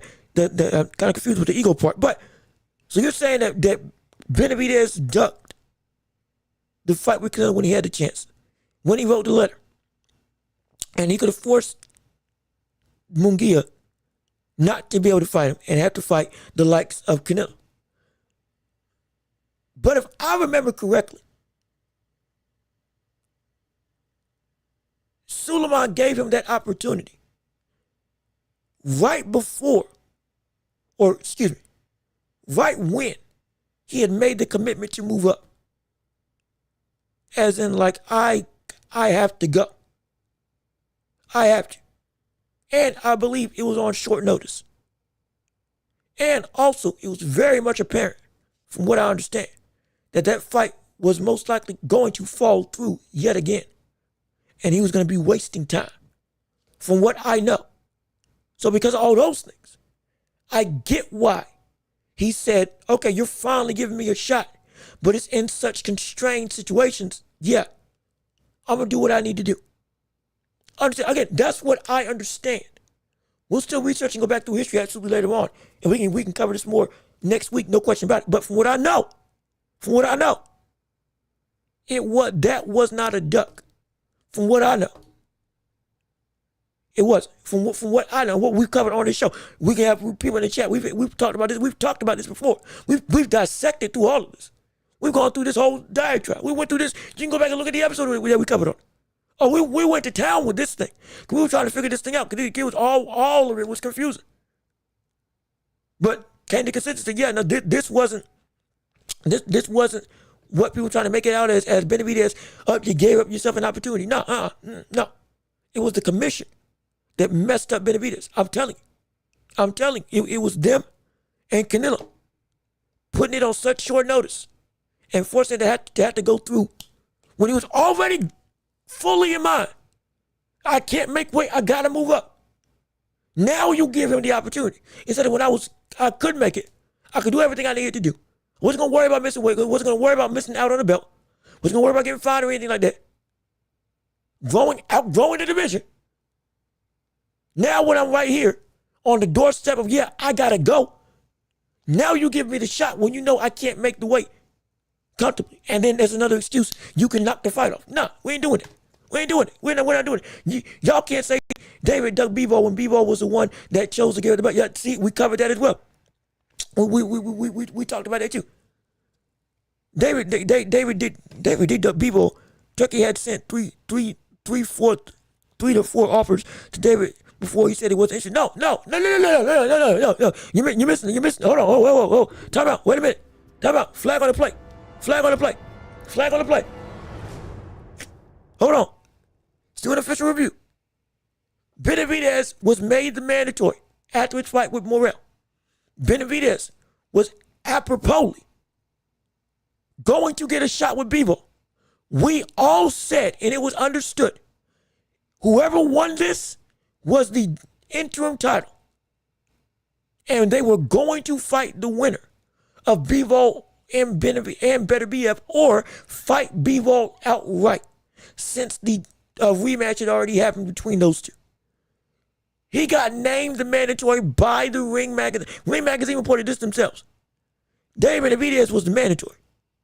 David Benavidez and them, they're scheduled to fight. Turkey himself said, I'm not interested in the fight anymore, so it's not going to happen anymore. Turkey Al-Sheikh said that. He said that he didn't say it wasn't going to happen anymore. He said, I'm not as invested in this fight as a rematch or as a trilogy with Bivol and Beterbiev. Hence, I am not going to bid on this fight. It can still go through, but it's not going to have Riyadh season attached to it. He said that. PBC could have still bid on it. Top Rank could still bid on it. Anybody could have still bid on it to get that fight under their roof. Benavidez was still in the room. I'm ready to fight. It was Bivol who backed away and said, I wrote a letter to Turkey and to the belt commission. I'm informing you, I'm relinquishing the belt, and I'm giving it up to go pursue the trilogy with Beterbiev under Riyadh season. Left Benavidez high and dry. That is objectively what happened. We covered that on this show too. Again, if you want to go back through all of this stuff, you can go back through the podcast that we've done and back up what I've been saying.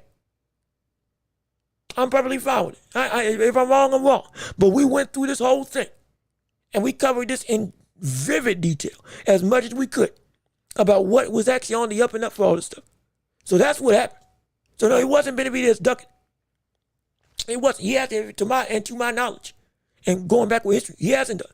And so it's for the whole of his stuff, he hasn't ducked with any of his either mandatories, or if any opportunity was given that he didn't take, it was given objectively unfairly under a circumstance that was completely did not make sense and was problematic and was set up to fail on the side of David Benavidez. I'm telling you, we covered this.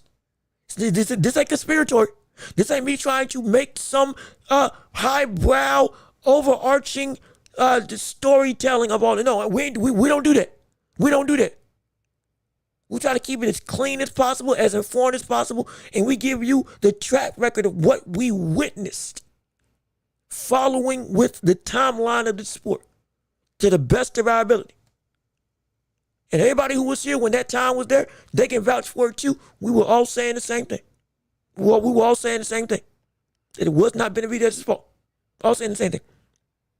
And so yeah, and Bivol was the one that vacated. And Bivol said afterwards he did. And Bivol said after the fight, he didn't want to do a third fight. You remember that? Don't forget that. I completely forgot about that. Post-fight, Archer Benavidez stepped up to him and said, hey, brother, we need to run this back. You got one, I got one, we're doing a trilogy. Bivol didn't really give a straight answer, and honestly said he didn't want to do a trilogy. I remember now. Go back and watch the post-fight interviews with both of them. Archer walked him down, took the mic, said, hey, brother, we need to run it back. And Bivol was like, he hesitated. It's like, I guess, then you sure? And then when there afterwards, say, no, I really don't want a third fight, honestly. And then he went back and took a third fight. The whole reason why we were excited was because Bebo said he didn't want a third fight and he was going to fight Benavidez next. We were all up for it. And so, like again, we ain't making stuff up. We trying to be real. We trying to be as consistent as. Good gosh, oh Lord, it's 4:40. Oh shoot. Wait a minute. I thought it was still 3. Oh my gosh. Oh Lord. We've been here longer than we should have. We've gotten so oh shoot. We got so tired with the show. I done lost track of time.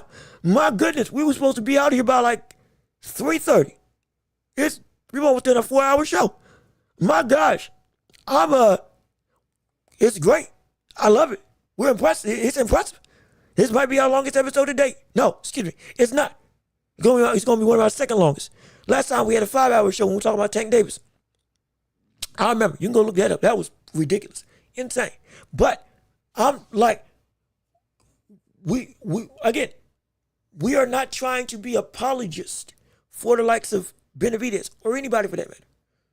But we distinctly remember what went down in the immediate with all of this stuff we're talking about with Canelo and Benavidez. There's a reason why I'm holding fast to this, because I know what we saw. And I'm saying we because we all were here talking about it together, discussing it together, seeing the same points, clips, interviews, articles together on this channel, reading through the news together. We did it together.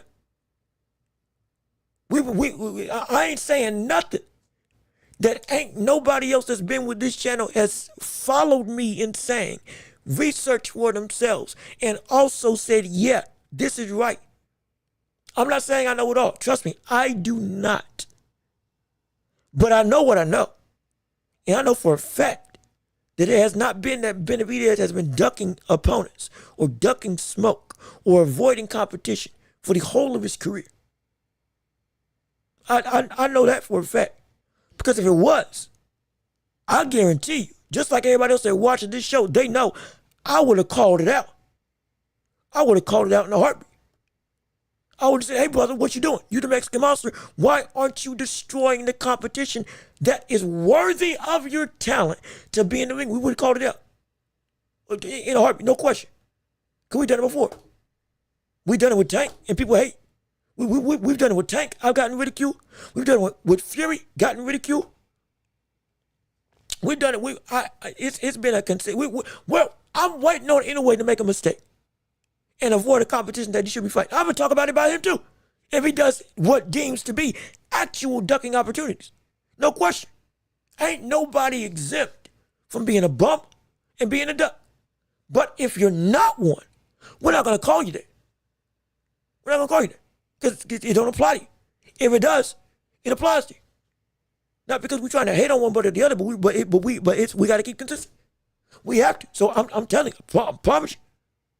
You go back and look it up. Again, like we always say on this channel, whatever we say, go back and look it up for yourself. Don't take whatever I say as just the outright gospel truth. I'm just here to help you out the best way I can. Entertain, sure, have fun, debate, talk, but also help you learn if I can make it happen. And incite you on some things that maybe you weren't privy to. Or enlighten you on some things that you didn't see in the same vein from a different perspective. That's what I'm trying to do. Help you be a better fan. Hopefully, prayerfully. Because of that, whatever I say, do not just take it as the end all be all. Be sure, if you disagree, brother, look it up. If you think what I'm saying is out of pocket, look it up. Absolutely, look it up. Fact check me so I can make sure I'm right. Because I love doing this. I absolutely do. But as much as I believe in my heart that I know what I know, and I've done my due diligence, there is always room to be wrong. Nobody's above being wrong. The Lord knows not me. Lord knows not me. Because if I'm wrong, that means that I can't help you all be right. And that just hurts. That everybody hurts. If you're gonna rely on me for information and then I'm wrong in my information, guess what? You're hurting too. That we ain't trying to have that. We want to be that everybody knows the same thing. So even if your interpretation, your perception, your view on things are different, we all got the same info that we can at least have a basis off of. So if I'm missing something, look it up, find it, make sure that I'm right. If I'm wrong, tell me, show me where to find it, and I can go and research and make sure that I'm on the up and up. If I still find the stuff and I don't see that it's matching up with the evidence I already had, from the standpoint of, hey, it is actively proving me what I had wrong, I'll stand on what I stand on. But if I'm wrong, I'm wrong. If I'm wrong, I'm wrong. Absolutely. But for right now, I don't see any signs of Benavidez ducking. We'll look for it, sure. But I haven't seen it. I just don't see it. I genuinely have not seen it. We've been tracking it all this time, and I've yet to see the concrete evidence that he actively, yes, avoided competition at 168 or avoided Canelo at 168 when we're given an opportunity. Akin to what happened with like Brian, I've yet to see it. I've yet to see it. But again, if we're wrong, I'm wrong. We'll look it up and we'll keep researching. Absolutely. But we'll end on that note of be inquisitive. Be mindful. Sure, be skeptical. Absolutely. And if you think something's right, make sure you find out. Absolutely. For now, we're going to have to agree to disagree. Because I got my info, you got yours, and something ain't matching up. Either I'm missing something, you might be missing something, or we all wrong. Somebody's wrong. Somebody's wrong. Somebody's wrong, I promise you. We're going to figure it out. All I want to do is just make sure that I'm as best informed as possible. And you all help me do it. So we'll research it. We'll find out. We'll figure it out. But research it for yourself, absolutely. Don't take anybody's word, regardless, mine or anybody. Don't take anybody's word as just, boom, they're right. Make sure you find out if it don't sound right. Even if it sounds right, look it up. So you make sure that you know for yourself. Because I'm just here to I'm here to entertain and inform the best way I can. But at the same time, I can be wrong just like anybody. I absolutely can be. And if I am, I ain't got no problem with it.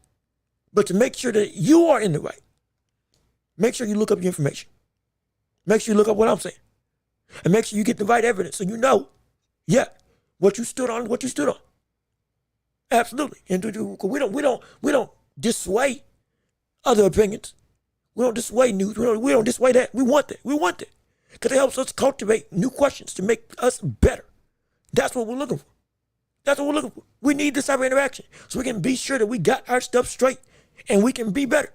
That's all we want to do. We just want to be better. No question about it. But I think we're going to wrap it up because my voice is, Lord, I have been talking all day long. And it's great, but it's almost 5 o'clock. We're running up on 3 hours into the show. We still got 14 people here. I appreciate it so much.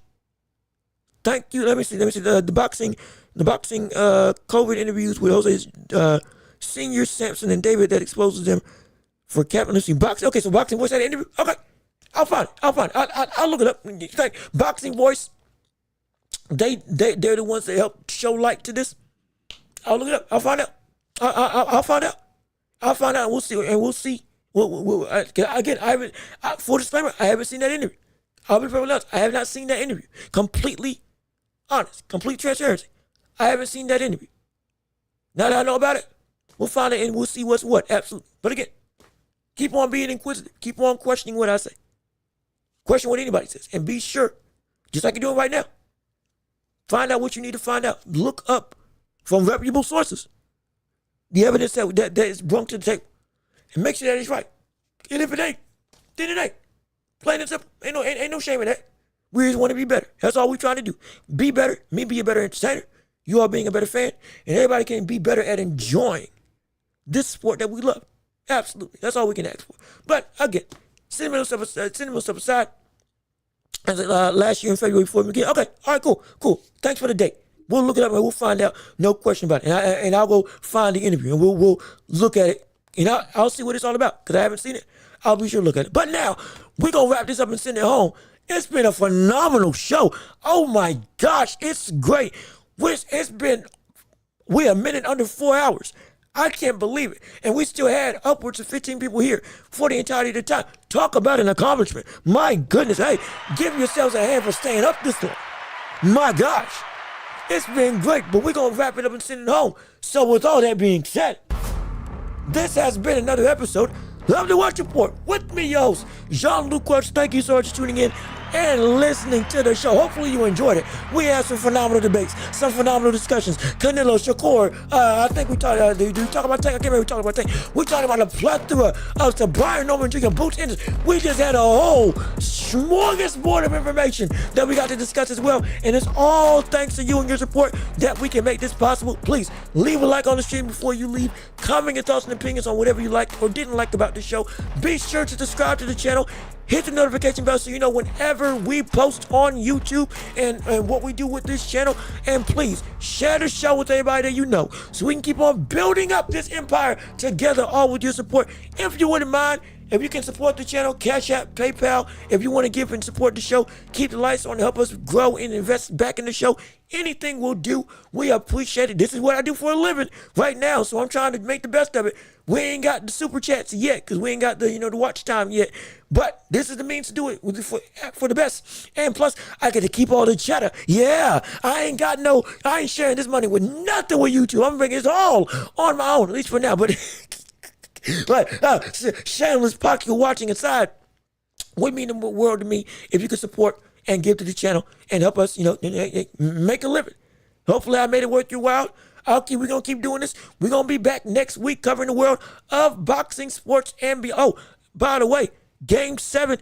We're going to a Game 7, I believe, on Sunday.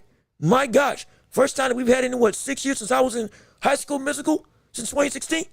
Get ready for a series about to be insanely capped off by a phenomenal historic game. I think OKC's going to win. We're going to have to wait and see. But regardless of which, we'll cover that next week. I've been Jean-Luc Welch. Y'all have been wonderful. Peace and love. We are out of here. Yes, sir. We're going to see you all next week. Be safe, be blessed, and have a phenomenal weekend.